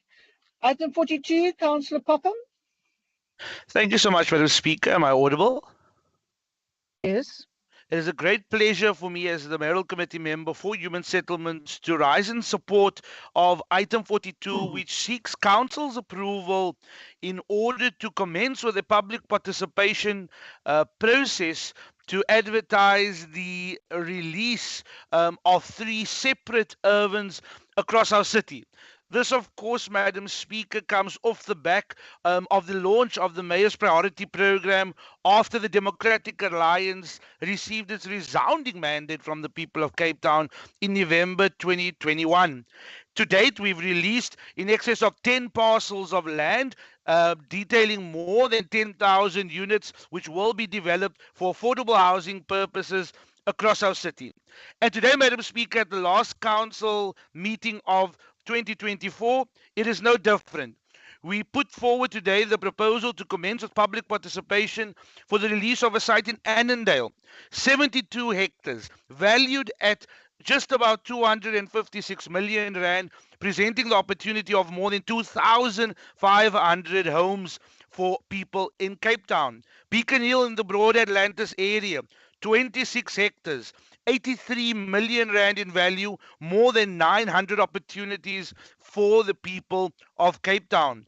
And the much awaited Paardenvlei site in the Somerset West Strand region, more than 110 hectares, with an approximate value of 170 million rand, in excess of 3,000 housing opportunities available to the people of Cape Town. And Madam Speaker, there has been much said in this meeting from certain corners of the council, but the facts speak for themselves. They don't care about individuals' political feelings. They show that in this city, under the leadership of Mayor Jordan Hill Lewis, we are not only talking about delivering, but we are planning, enabling, budgeting, delivering, and developing integrated, affordable human settlements for the people of Cape Town. And I think it's important, Madam Speaker, that when we get all of this noise and conjecture that comes from the council, we must also put into perspective what we are doing, what we are achieving. Today's item alone, item C42, if approved by this council, has the potential of releasing land with a value of more than R500 million, unheard of in South Africa. While the ANC in the Eastern Cape spends 330 million rand on missing tablets, while there is 500 million rand in accounted vaccine funds from the 6th ANC administration, and while 350 million rand was looted by VBS, where stockpile grannies were exploited by the EFF and ANC former Minister of Justice, we are spending on the people. The size in totality reaches more than 208 hectares. perspective, Madam Speaker, 190 rugby fields. The size of the CBD in Cape Town alone is 198 hectares. We are releasing 208 for affordable housing for the people of Cape Town. And so we are looking forward with just item C42 to deliver more than 8,000 housing opportunities, affordable housing opportunities for the people of Cape Town. And so, Madam Speaker, will it ever be enough? No, it won't. But this DA-led administration will not stop driving the fight to serve the people instead of going around when it's only by-elections or when it's only time to propagate conjecture. We'll deliver until the end of our term, and we'll go back for a mandate in 2026 to the people of Cape Town. The DA supports this item, and I encourage the council to do so as well. Thanks, Madam Speaker. Thank you. We have a recommendation. Those in favor of the recommendation? Thank you. Those against the recommendation? All right. Thank you. The recommendation is carried. We move then on to volume 3. The first item that we're speaking to is item 43, and the first speaker is Councillor Kotti. Good afternoon, Speaker. Carry on. Thank you, Speaker, Mayor, councillors, officials, and the public. In a booklet that was issued by the City of Cape Town, the executive summary on page 87, which states economic growth for 2024, Directorate Executive Summaries and Scorecards. It says, the priorities of the Directorate are especially aligned to the key growth and priorities of the IDP, being committed to increasing economic opportunities, investments in the City of Cape Town economy by fostering an environment in which it's easy for business to start and grow, using city, land and resources to support economic development, ensuring all business have access to equal services, investment opportunities. Speaker, we support the item, and we support also investment in the CBD, but we also want to challenge the DA City of Cape Town to bring these type of investments to our Cape Flats areas and township developments. Speaker, as I said, that we support the item, but we want to make an issue around the 99 years lease agreement, which we have a problem with, because we can't have still a 99 years lease agreement in this day and age. Those 99 years lease agreement was in the old apartheid days, where the white NNP and the DA government gave 99 years lease agreements to people to obtain golf courses and stuff. We also want to indicate that this 20 million that the city will be getting from this investment yearly, the 20 million, those investments must also be used to upgrade our infrastructure in our township and our Cape Flats areas. In general, Speaker, we agree with the item, but we have reservations around this 99 years lease agreement. Thank you. Thank you, Alderman Voss. Thank you, Madam Speaker. This is a major step in realizing the potential of our underutilized properties, which is a top priority to our team. And so therefore, I'm proud to table this report that sets in motion one of Cape Town's most ambitious projects, a 1.2 billion rand mixed-use development on prime city-owned land next to the Cape Town International Convention Centre. So, Speaker, this project is far more than a construction site. It will also be a catalyst for economic growth and job creation.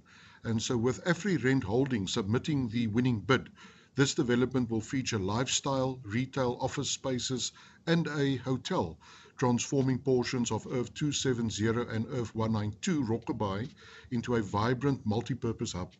Now, pending Council's approval, the city will then secure approximately 1.57 million rand in monthly lease revenue over a potential 99-year term. And it is important to note that these funds will be reinvested in critical infrastructure and services for all Cape Townians across the city. And so, Madam Speaker, this is what bold, forward-thinking governance looks like. It's about unlocking the value of city-owned assets to stimulate private sector investment and then create jobs, not just in construction, but also in tourism and hospitality. And so this transaction is proof that the Democratic Alliance-led city's economic growth strategy works, because through this careful preparation, by the property transactions team, we have attracted a project that will energize our CBD, complement the CTICC, and draw visitors from around the globe. And so to those who have doubted or criticized this approach, I say this. This development is not just a plan, it is progress in action. And it is also a clear example of how we are driving Cape Town forward, one transformative project at a time. And so as we move forward, we also refuse to let this baseless criticism overshadow our progress around our land release program, because our administration is focused on creating opportunities for all Capetonians. And our land release program for private sector development happens from community to community and corner to corner. And so whether through transforming our assets or using our land portfolio for private sector development, we are working brick by brick to build a city of action and growth. And so, Madam Speaker, I urge Council to approve this report so that we can begin planning and turn this bold vision into reality, because together we can deliver a landmark development that will create jobs, grow our economy, and ensures a brighter future for all. Thank you, Speaker. Thank you. We have a recommendation on page 1. Those in favour of the recommendation? Okay, thank you. Those against? Okay, just indicate against in the, thank you very much. All right, the recommendation is carried. We move on to item 44, and the first speaker here is Councillor Madikani. Good afternoon, Speaker. Speaker, firstly, we are in a support of the F number, which is situated in Extension 2 for the benefit of the community. But we need to highlight something, Speaker. Since the growth of the population within our area, we will be in need of maybe more facilities which are going to assist those who are new in our area. And also the issue of the school, which is going to be situated in that F number, it will assist and it will make sure to those who want to further their study to get qualification with legal documents in terms of the certificates and etc. etc. And also, Speaker, what I want also to emphasize is that there is illegal informal settlement which are situated in the same F number, which the city must able to make sure that those people are being relocated somewhere else. Thank you very much. Thank you very much, Councillor Sabunza. Thank you very much, Speaker. Good afternoon to you, Speaker, and the colleagues. The item before us, Speaker, is a proposed list of city land, F11387 Umahau Road, Mfuleni to Western Cape Government via Department of Infrastructure and Public Works. The list will be at a discounted market rental rate of 1,350 per month. The monthly rental will be adjusted on the basis of 6% per annum. That will generate a revenue for City of Cape Town. The community will derive a benefit on this property as it will be used for educational purposes. Speaker, the property item was presented to the relevant sub-council. There was no objections received. The internal City of Cape Town department supported this item as well. Speaker, the property will bring educational and economic benefits to the community of Mfuleni at large. Speaker, with the increase in number of residents that are relocating to Western Cape, particularly Cape Town, raised a need for more schooling facilities to accommodate number of students that seek admission closer to areas where they live. Speaker, the council will be relieved from maintenance burden of this property. This is one of the most property items and land parcel that has been released from City of Cape Town for the benefit of communities that are surrounding Mfuleni, that are benefiting in terms of projects that are currently happening, such as Busasaling, Speaker, the growth in the area relocation lead to the need of additional government facilities as well. So in that sense, Speaker, allow me to present this item for this council for the approval. Thank you. Thank you. We have a recommendation on page 68. Those in favor of the recommendation? Is anyone against this recommendation? All right, so we're moving forward. The recommendation's carried, and we move to item 56. The first speaker on this item is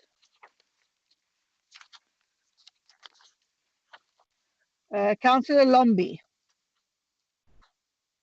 Good afternoon, Speaker and colleagues. The item before us is item number 56. On behalf of the ANC in the city of Cape Town, we support the item. The F number 28199 is zoned for business purposes. It is important for us to say people will benefit job opportunities closer to their households. This development happened in 2012. That means the city of Cape Town needs to put a sense of urgency in dealing with such properties that are meant for economical reasons. We are saying all these pockets of land must be made available for those who are ready to invest in our areas. This can uplift our local economy and minimize land invasion. And we are saying the buyer must be given all the necessary support with no further delays for transfer processes. ANC is working towards industrialization, whereby our people will spend lesser on the transport, because when they are going to work, they are spend a lot of money. So therefore, having this property to be used for something that can bring job opportunities closer to their households will be better, and it will be a relief. I thank you, Speaker. Thank you. Councillor Sibunzi. No, enkosi mhlali ngaphambili mandiphinde ndiwubulise umhlangano ngokupheleleyo. Speaker, ndicela uthathe eli thuba ndiqhobele izandla isixeko esimbaxa seKapa phantsi kolawulo oluhle likameya usodolophu uGordon Hill Lewis ngokunikezela imihlaba efana nale kubantu abakwi-community yethu, so that kwezi projects zenzekayo zokuphuhliso loluntu zika-human settlement kube khona nendawo zoshishino ezizawuthi ziphucule uqoqosho leendawo ezikufitshane nesihlala kuzo, nokongeza kuqoqosho oluphangaleleyo lesixeko esimbaxa seKapa. Thank you, Councillor. Councillor, can you allow the interpreter to respond? Thank you very much, Speaker.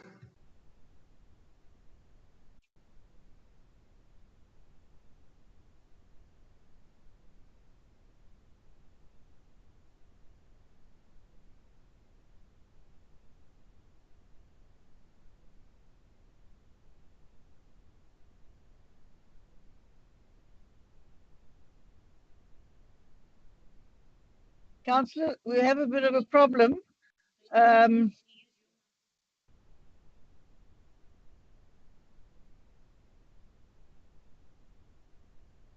you give us the gist of that in English?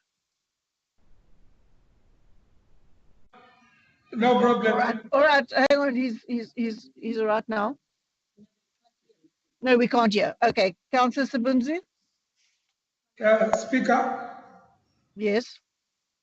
Yes. Can I continue? In English, please. Okay, no problem, Speaker. Now, in a nutshell, Speaker, I was saying thank you to the city of Cape Town with them releasing such parcel of land for human settlement, for business considerations as well, because this will bring economic benefit to our people and they will be shopping closer. As you may know, that there's a lot of human settlement projects that are happening in our area of Mfuleni for housing opportunities. So we need these kind of facilities as well. I would urge on my side from city officials the process of transfer of this earth to be fast-tracked so that whatever it is going to happen on the site can quickly start. In that said, I will ask this council to approve this item, Speaker. Thank you very much. Thank you. The recommendations on page 771. Those in favor of the recommendation and those against the recommendation. EFF, that's fine. The recommendation then is carried. We move on to item 60. Councillor Anstey, are you ready?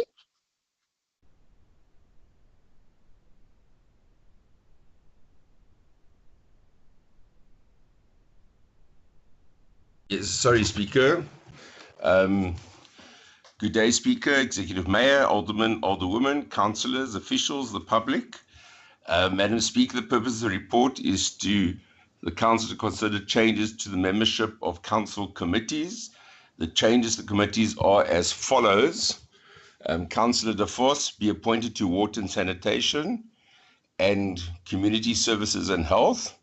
Alderman Kempthorne to be removed from Future Planning and Environment and be appointed to Community Services and Health. Councillor Steenberg to be removed from Human Settlements and Energy. Councillor Kai to be added to the Economic Growth and Human Settlements. Councillor Niemenhout to be added to the Energy PC. Councillor Steenberg to be added to the Corporate Services and Rules and Ethics. And Councillor Schlachler to be added to the Human Settlements and Corporate Services. Thank you, Speaker. Thank you. Can those be noted? All right, we then move on to the next item, which is item 61. Councillor Palm, you have one question. As per the email sent to you this morning from the Mayor's office, the reply to your question has not yet been finalized, but will be emailed to you directly once it's completed. Is that in order?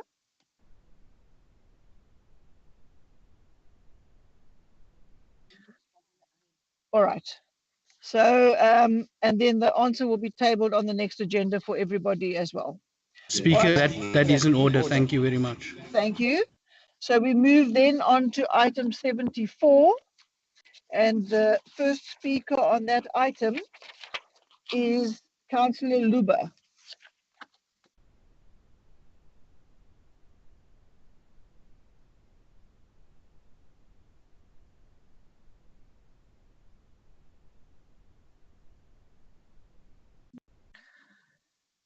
Is Councillor Luba in the meeting? Madam Speaker? Yes. Thank you. Am I audible? Yes, you are. Continue. Madam Speaker, human settlement is a vital directorate when it comes to giving our residents dignified homes. Just recently, this directorate has been boasting about the handing over of title deeds. Also, using this platform to promote your then ward councillor candidate in the Ward 30 by-elections, proving to use city resources for funding political campaigns.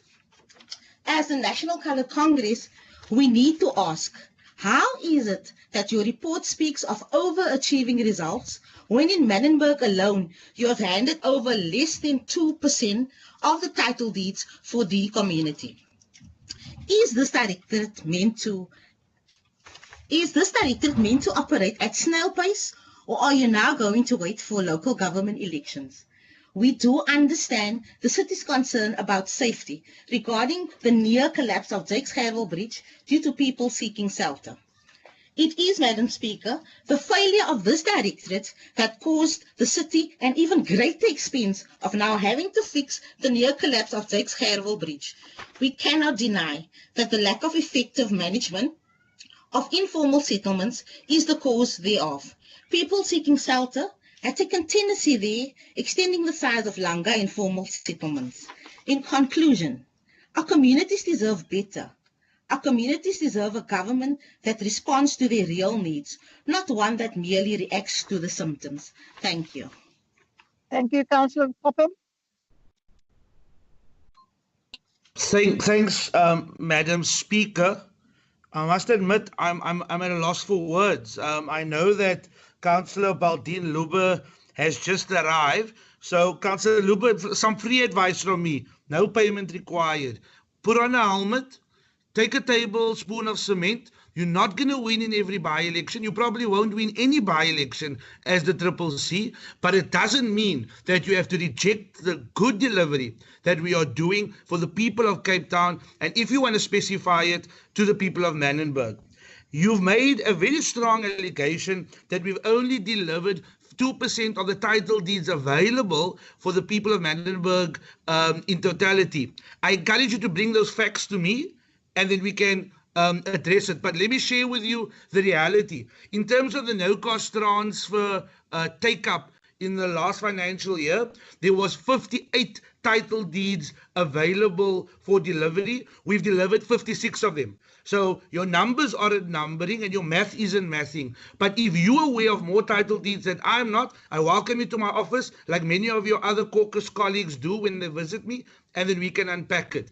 In terms of this directorate being mismanaged, you might be stuck in 2020, you might be stuck in 2021, but in the last year, we've exceeded all expectations in human settlements. We've spent 99.3% of our budget under the most difficult circumstances. We've delivered human settlements opportunities, not only in the BNG space, not only in informal settlements, upgrade partnership grant delivery, but as well as the release of affordable housing and spending 1.2 billion rand over 3 years in community rental units. Now, again, I refer you to point one, a helmet, a tablespoon of cement, and you need to be strong if you want to be in politics. Madam Speaker, the Democratic Alliance notes Q1's report for the existing financial year and will continue to report to Council on the execution of the approved IDP and mayoral priority program. Thanks, Madam Speaker. Thank you. We have a recommendation on page 252. Can we approve the recommendation? It's for noting. Thank you. That's noted. We move on to the next item, item 79. 78. Oh, Councillor Dambuza. Item 78. No, thank you very much, Speaker. Greetings to everyone. First of all, I just want to make it clear that the virtual platform has been a very bad idea that has been not delivering quite the significant platform for us to come and deliver what is supposed to be delivered. Now, moving forward, I just want to say to ACDP, I fully understand what you are going through. A Judas moment is something that is never a good one, seeing that what they did is totally gone through a former whip of yours. The urban waste space comes in this platform with a report that indicates an improvement. A department that in the previous financial year has seen a loss of an executive director, where in the previous December festive season, we've seen a collapse in particularly areas of the poorest. Now, we are sitting here with a portfolio that consistently within our areas always possesses a position where there is massive illegal dumping right across, and there is not sufficient enough people to do the work. And therefore, we must come here and be able to glorify a report that is giving us a position that things are looking nice and they are looking close, which is they are not. The city of Cape Town is dirty. The city of Cape Town is filthy. In actual fact, maybe we should put it in the correct man. Ikapa is filthy. Ikapa is bad. Ikapa is dirty. Cape Town is beautiful. And therefore, our people are living in the corner that is not being given the service that is supposed to be given. We know that the urban waste management now has come out indicating that plots of lands that are belonging to certain people must be delivered and cleaned by those departments.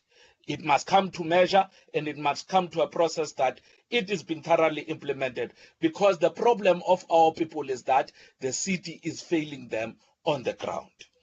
We move to the fact that the DA-led government has been adamant at the time of the elections, where they said that they cannot be beaten by a process of extortion, where we have seen lots of law enforcement at the time of election protecting projects that are coming within our communities. But again, this portfolio, whenever it needs to go in and do work, part of what we are constantly given is that they are not feeling safe, they are not feeling protected. Maybe the DA must stop asking National to give them entities, because they cannot even protect their own entities within here in the city of Cape Town. But I must say, Alderman Twig, I fully understand somehow, somewhere, that maybe your portfolio is not getting ultimate support from the former Councillor of the Year, seeing that even in the process of you being thoroughly under attack, his cronies have been contacting us as the EFF to come here and make sure that we are lambasting you as much as we can. But shame, even your portfolio is not assisting us in any means or ways. We just want to warn you that the people of that one are coming to us and they are telling us that we must attack you. And we've been saying it, that the people of the DA, they think we don't know their things, but they act as if they are nice and sweet amongst themselves. The challenges are there within you, and this portfolio needs to be protected. Maybe somehow you need to meet each other one way, because we know almost the other one wants to become the next mayor, and seemingly you, on the other hand, are not agreeing. But sit down, start talking, and in order for you to make sure that our people are getting service, your factional battles must not. Councillor Kochi. Good day, Speaker, again. Can I proceed? Yes, continue. Speaker, this directorate has been without the ED for quite some time now. In our last meeting, we also agreed, the council agreed that that ED will only be, most will be appointed only end of January and February. So we will be without an ED for this financial year for almost 3 quarters of the financial year. So Chairperson, Speaker, this is only a first quarter report. And it's clear that, as a previous speaker was saying, that the MICO member for this portfolio, Alderman Grantwijk, has been under threat by the sheriff of the city. Let me take you to page 322, non-collection of refuse collection. The target was 96%. We only achieved 73%. Speaker, all these years during this festive season, that the city has a tendency not to collect the refuse, the bins during this year, all because of various reasons, staff not being coming to work. But that has been a tendency for many years now during the festive season, that our service is not being collected during this period. On the issue of illegal dumping, on page 325, the target was 72, they only achieved 45. But I must also say, Speaker, we cannot just rely on the mayor's spring clean campaign to clean our areas. Our areas are dirty. All over the south, it's dirty. Illegal dumping is taking place. We now just recently employed about 800 security staff. The mayor launched that project in Blauberg. But we don't see those services in our areas. And we cannot just rely on the mayoral spring clean campaign to clean our cities. We need the whole department, the whole city, to come and assist us in terms of cleaning our areas. Speaker, so therefore we take note of the fact it's only a first quarter report, but we really want to see a better situation in our second and third quarter.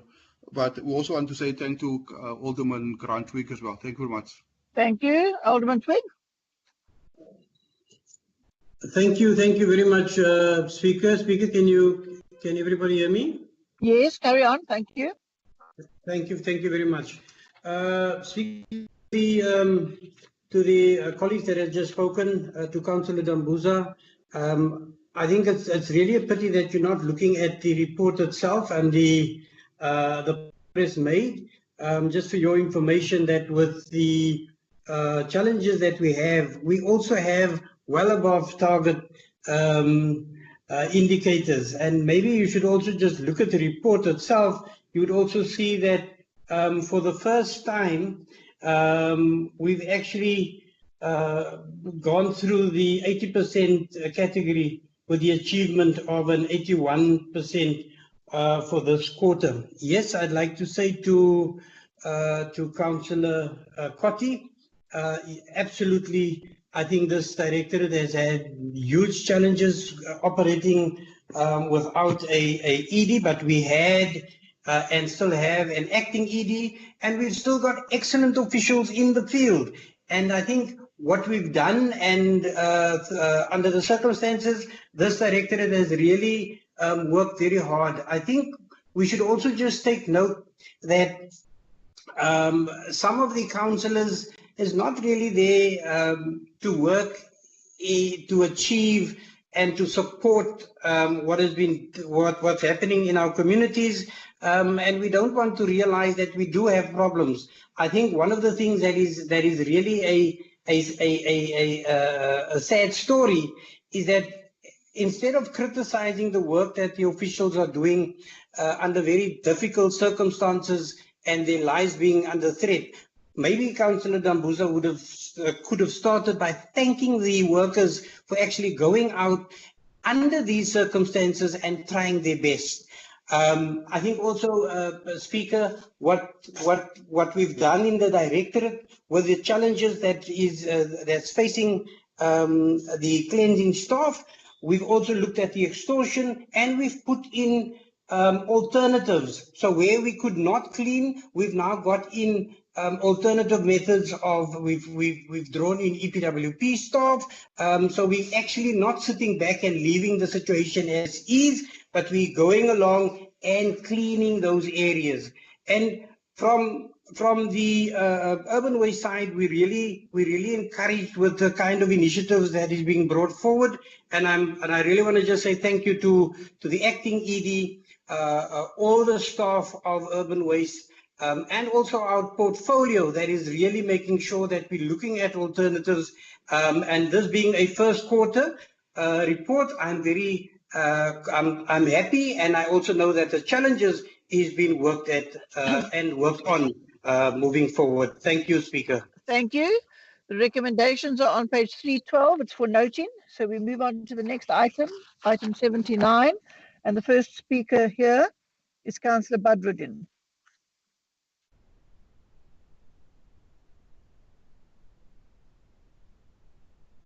Thank you, Speaker. I just wanted to check, are you sure it's me? I see there are other two speakers Yes. from the other parties.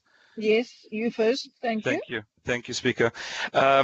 Speaker and colleagues, this is obviously our first quarter report for water and sanitation. There are a number of outstanding, I would say, benchmarks that we've already set for ourselves in this quarter, notably in terms of our pipe replacements for both sewer and water. We've essentially been able to double our target to put in almost double the amount of pipes than what was planned for this particular quarter. In the instance of sewer, the target was at 15,000 meters. We've put in just under 30,000, and with water we've had a target of 7,000 with just under 12,500 meters being put in. And the same, Speaker and colleagues, with our drinking water quality, excellent results being produced by the team Cape Town in the bulk water space, where our achievement is just over 99%. I do also further acknowledge that we have ongoing, continuing challenges in our inland water quality space, and this is as a result of a number of different causes, some of them related to growing informality, the impact then of that on our waterways in terms of worsening dumping within these spaces, misuse of our pump stations, vandalism of our pump stations and our pumps. But those challenges don't scare us, Speaker, because we've put together a comprehensive plan monitored by the Mayor through the Mayoral Priority Program, where our pump station teams, our pipe replacement teams, our communication teams, our wastewater teams are all pulling in the same direction to try and improve our end water quality, essentially that which is making its way into the environment through various pollution sources. And I'm confident that as we expand this program and as we invest more in our infrastructure, we'd be able then to over time reduce some of the impact of that pollution, as we are already seeing, Speaker and colleagues, in the recorded and reported amount of sewer overflows in various communities as a result of these positive investments being made in our infrastructure, notwithstanding the 2 billion rand that we've also invested in this financially alone for upgrades to wastewater treatment work. So I want to celebrate Team Cape Town in the Team Water and Sanitation space for the amazing work that they've put together, already being visible in the outcomes that we've presented in our first quarter results. Thanks, Speaker. Thank you. Councillor Malgas.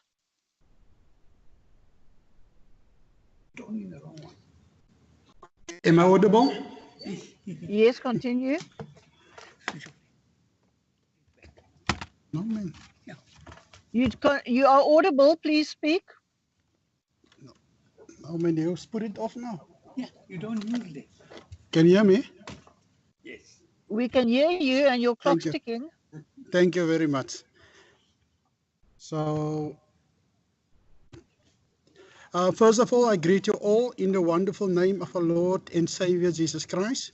Today, Madam Speaker, my item speaks of the Water and Sanitation Directorate performance in the first quarter, particular in addressing the needs of our poorest and most rural communities. While it is commendable that targets were exceeded in replacing sewer and water reticulation pipelines, I agree that more needs to be done to address the pressing issue of blocked and overflowing drains in disadvantaged areas. The Department of Water and Sanitation Annual Performance Plan highlights the importance of improving water supply system, especially in small towns and rural areas. It's crucial that we prioritize those communities and ensure they receive the necessary attention and resources. I strongly appeal, Madam Speaker, to change the service request for blocked and overflowing drains to an emergency request. This is a matter of urgency, as it poses significant health risks to residents, particularly in informal settlements. Madam Speaker, Menenberg is a very good example. There's Peckerswalk, Renosterwalk, and many more struggling with the overflow block drains month after month, sometimes week after week. All of us walked the streets of Menenberg, Madam Speaker, last month, and I believe we all witnessed the blocked and overflow drains while we were busy campaigning in Menenberg. The City of Cape Town digital hub for tracking water and sanitation infrastructure performance is a step in the right direction. However, we must ensure that the technology is used to prioritize and address the needs of our most vulnerable communities. I urge the Water and Sanitation Directorate to take immediate action to address these concerns and work towards providing equitable access to the safe and reliable water and sanitation. Councillor Stuurman. Molo Somlomo, ndibulise nakukhansila wogxabam. Somlomo, akukho nto sinokuyincoma ngayo le ngxelo esiyifumanayo kule kota. Akukho kwatshintsho olukhoyo ever since sayiqala le term kwakuthenjisiwe ukuthi kwiilokishi zabantu bazawutshintshwa abaphayiphi khona ukuze ilindle lingabaleki izigrato, kodwa loo nto ayikenzeki. Siya ekubeni okokuba ngoku siyiqukumbele term sikuyo siqale ngo-2021 ezawuphela ngo-2026 kungekabikho lutshintsho olubonakalayo kwiilokishi zabantsundu. Thank you. Just if you can wait there, Councillor, while the interpreter tries to respond Right. there. Thank you, Chairperson. There's been no change. There's nothing we can praise because of the fact that there's been no change. I mean, there were promises that pipes will be altered. Up to now, nothing has been done. In short, we are trying to say there has been no change and there's nothing to praise as to what has happened so far. I'm just summarizing it. Thank you. Carry on. Xa bekusiya ngokukwethu thina siyi-EFF kwawu-MMC lo bekufanele uba siyamtshintsha ngoba sithetha ngabantu apha abahleli eziofisini abangekho segrawundini bazibone ezi zinto zenzekayo kwiilokishi zethu abantsundu. If it was according to us, we could be changing the MEC because they sit in their offices, nor do they go and see what's going on in the workplace. Carry on. Umzekelo idepo le lapha eBishop Square kukhutshwa amabhakethi apha ngentsasa ekuseni ngo-8 ahlale kubetho 12 apha ngenxa uba kukho inkinga. For example, in Bishop Square, the sewerage tank, they get removed, they come back still dirty. In other words, they're not being cleansed. Councillor, carry on. Bubheke New Rest naseKanana naseBarcelona naseEurope ekuseni kusasa abantwana banukiselwa lilindle kodwa umphathisi uhlele eofisini akanawulala nolala apha eKanana akanawuvuka novuka apha ngenxa into yoba abantu banukiselwa lilindle apha kule bucket system esithi mayipheliswe kufakwe iithoyilethi ezigungxulwayo apha. If you go to New Rest, Kanana, Barcelona, I mean, sewerage stinks. Kids get, I mean, the sewerage stinks is the fact that kids have got can't do a thing, whilst the person who is in charge sits there doing nothing. Councillor. Ngenxa yoko ke somlomo ke sithi makukhawuleziswe ukulungiswa kwale storage system kufakwe itepu kwi-informal settlement apho kuhlala khona abantu bakuthi abantsundu abangenamanzi. Because of that, we saw this matter must be expedited, whereby taps are installed to enable our people to be able to make use of these taps and water. Buya kwa Ward 22 eFreedom Farm kuya kwa Ward 22 eFreedom Farm abantu bakuthi baneminyaka behlala phaya kodwa basazincede ematyholweni abanazithoyilethi abanamanzi kwa Ward 22. One goes to Ward 22 Freedom Farm, there are no toilets. People relieve themselves on the bush. Okay, thank you very much. Mr. Mayor, you're the next speaker, but I see Councillor Badruddin wants to respond. Can we allow Councillor Badruddin to respond before you speak?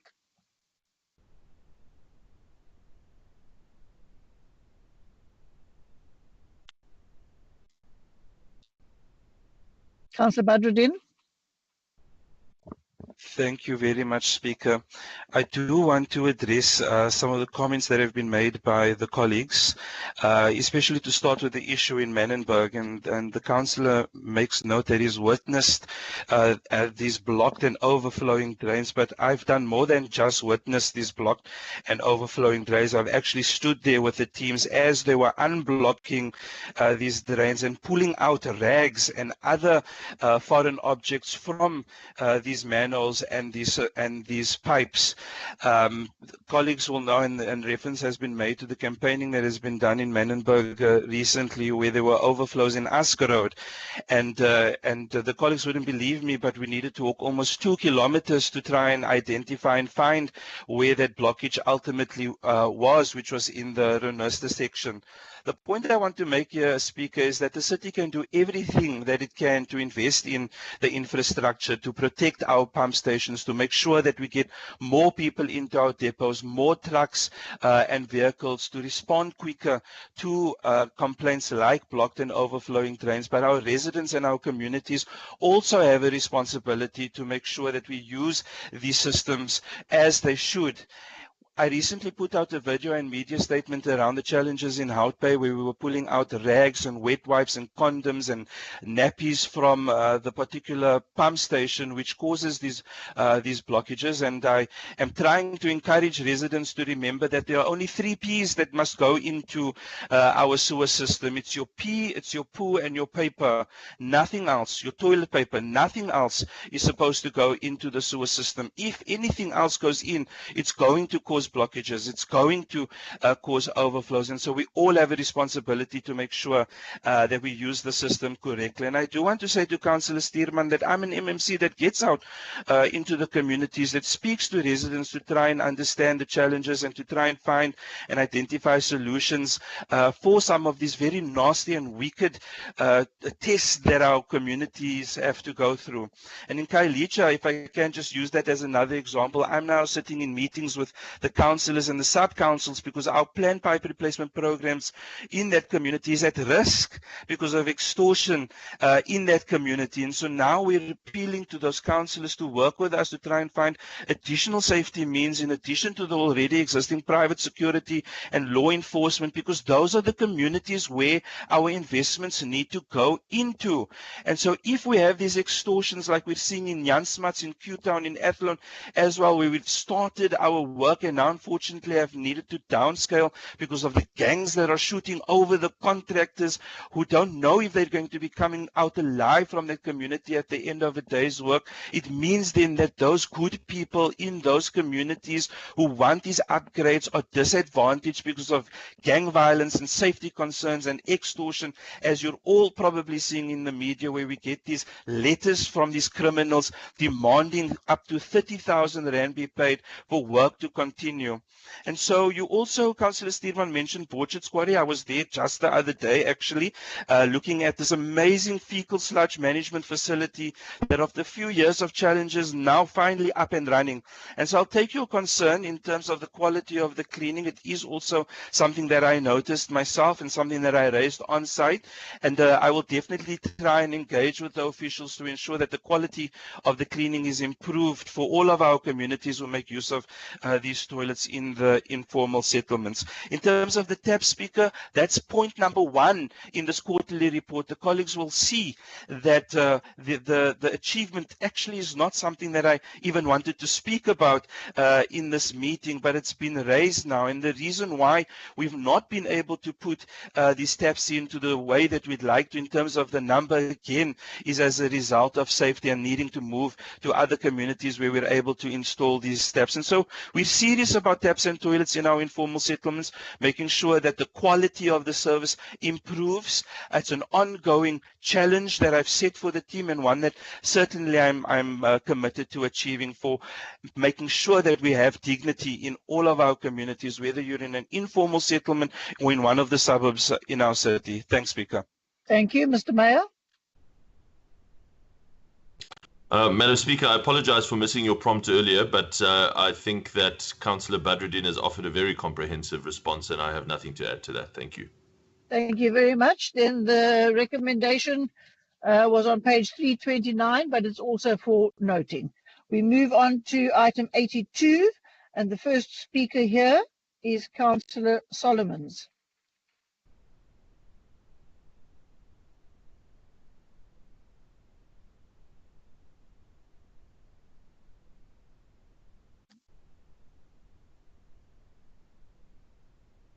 Councillor Solomons, are you online?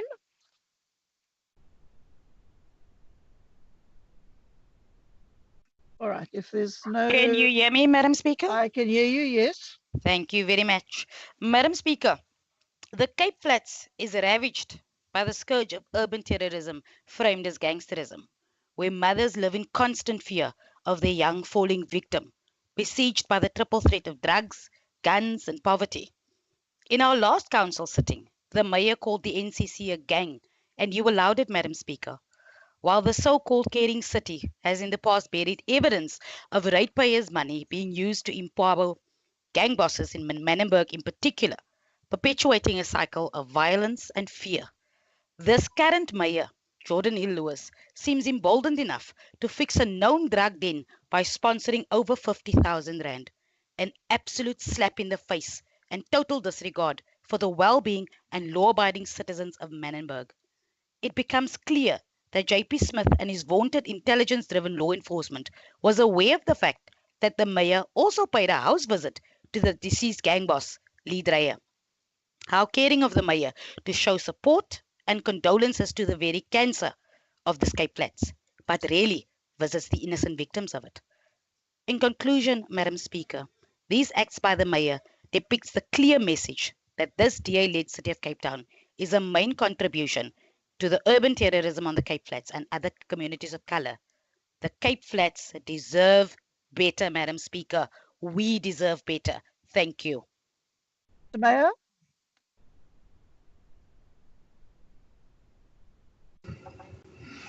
Thank you very much, Madam Speaker. It almost beggars belief that Councillor Solomons has chosen to take the assistance that the Mayoral Fund was able to offer to this one family and try to imply what she has implied.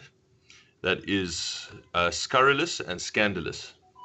Let me say that we conducted an extensive investigation to try and verify the allegations that she has made.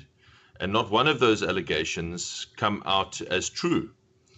That I personally went to go and speak to the family in question, as well as the neighbors, as well as the councillors in the area, and not one of them confirmed that allegation. I then went and spoke to the SAPS.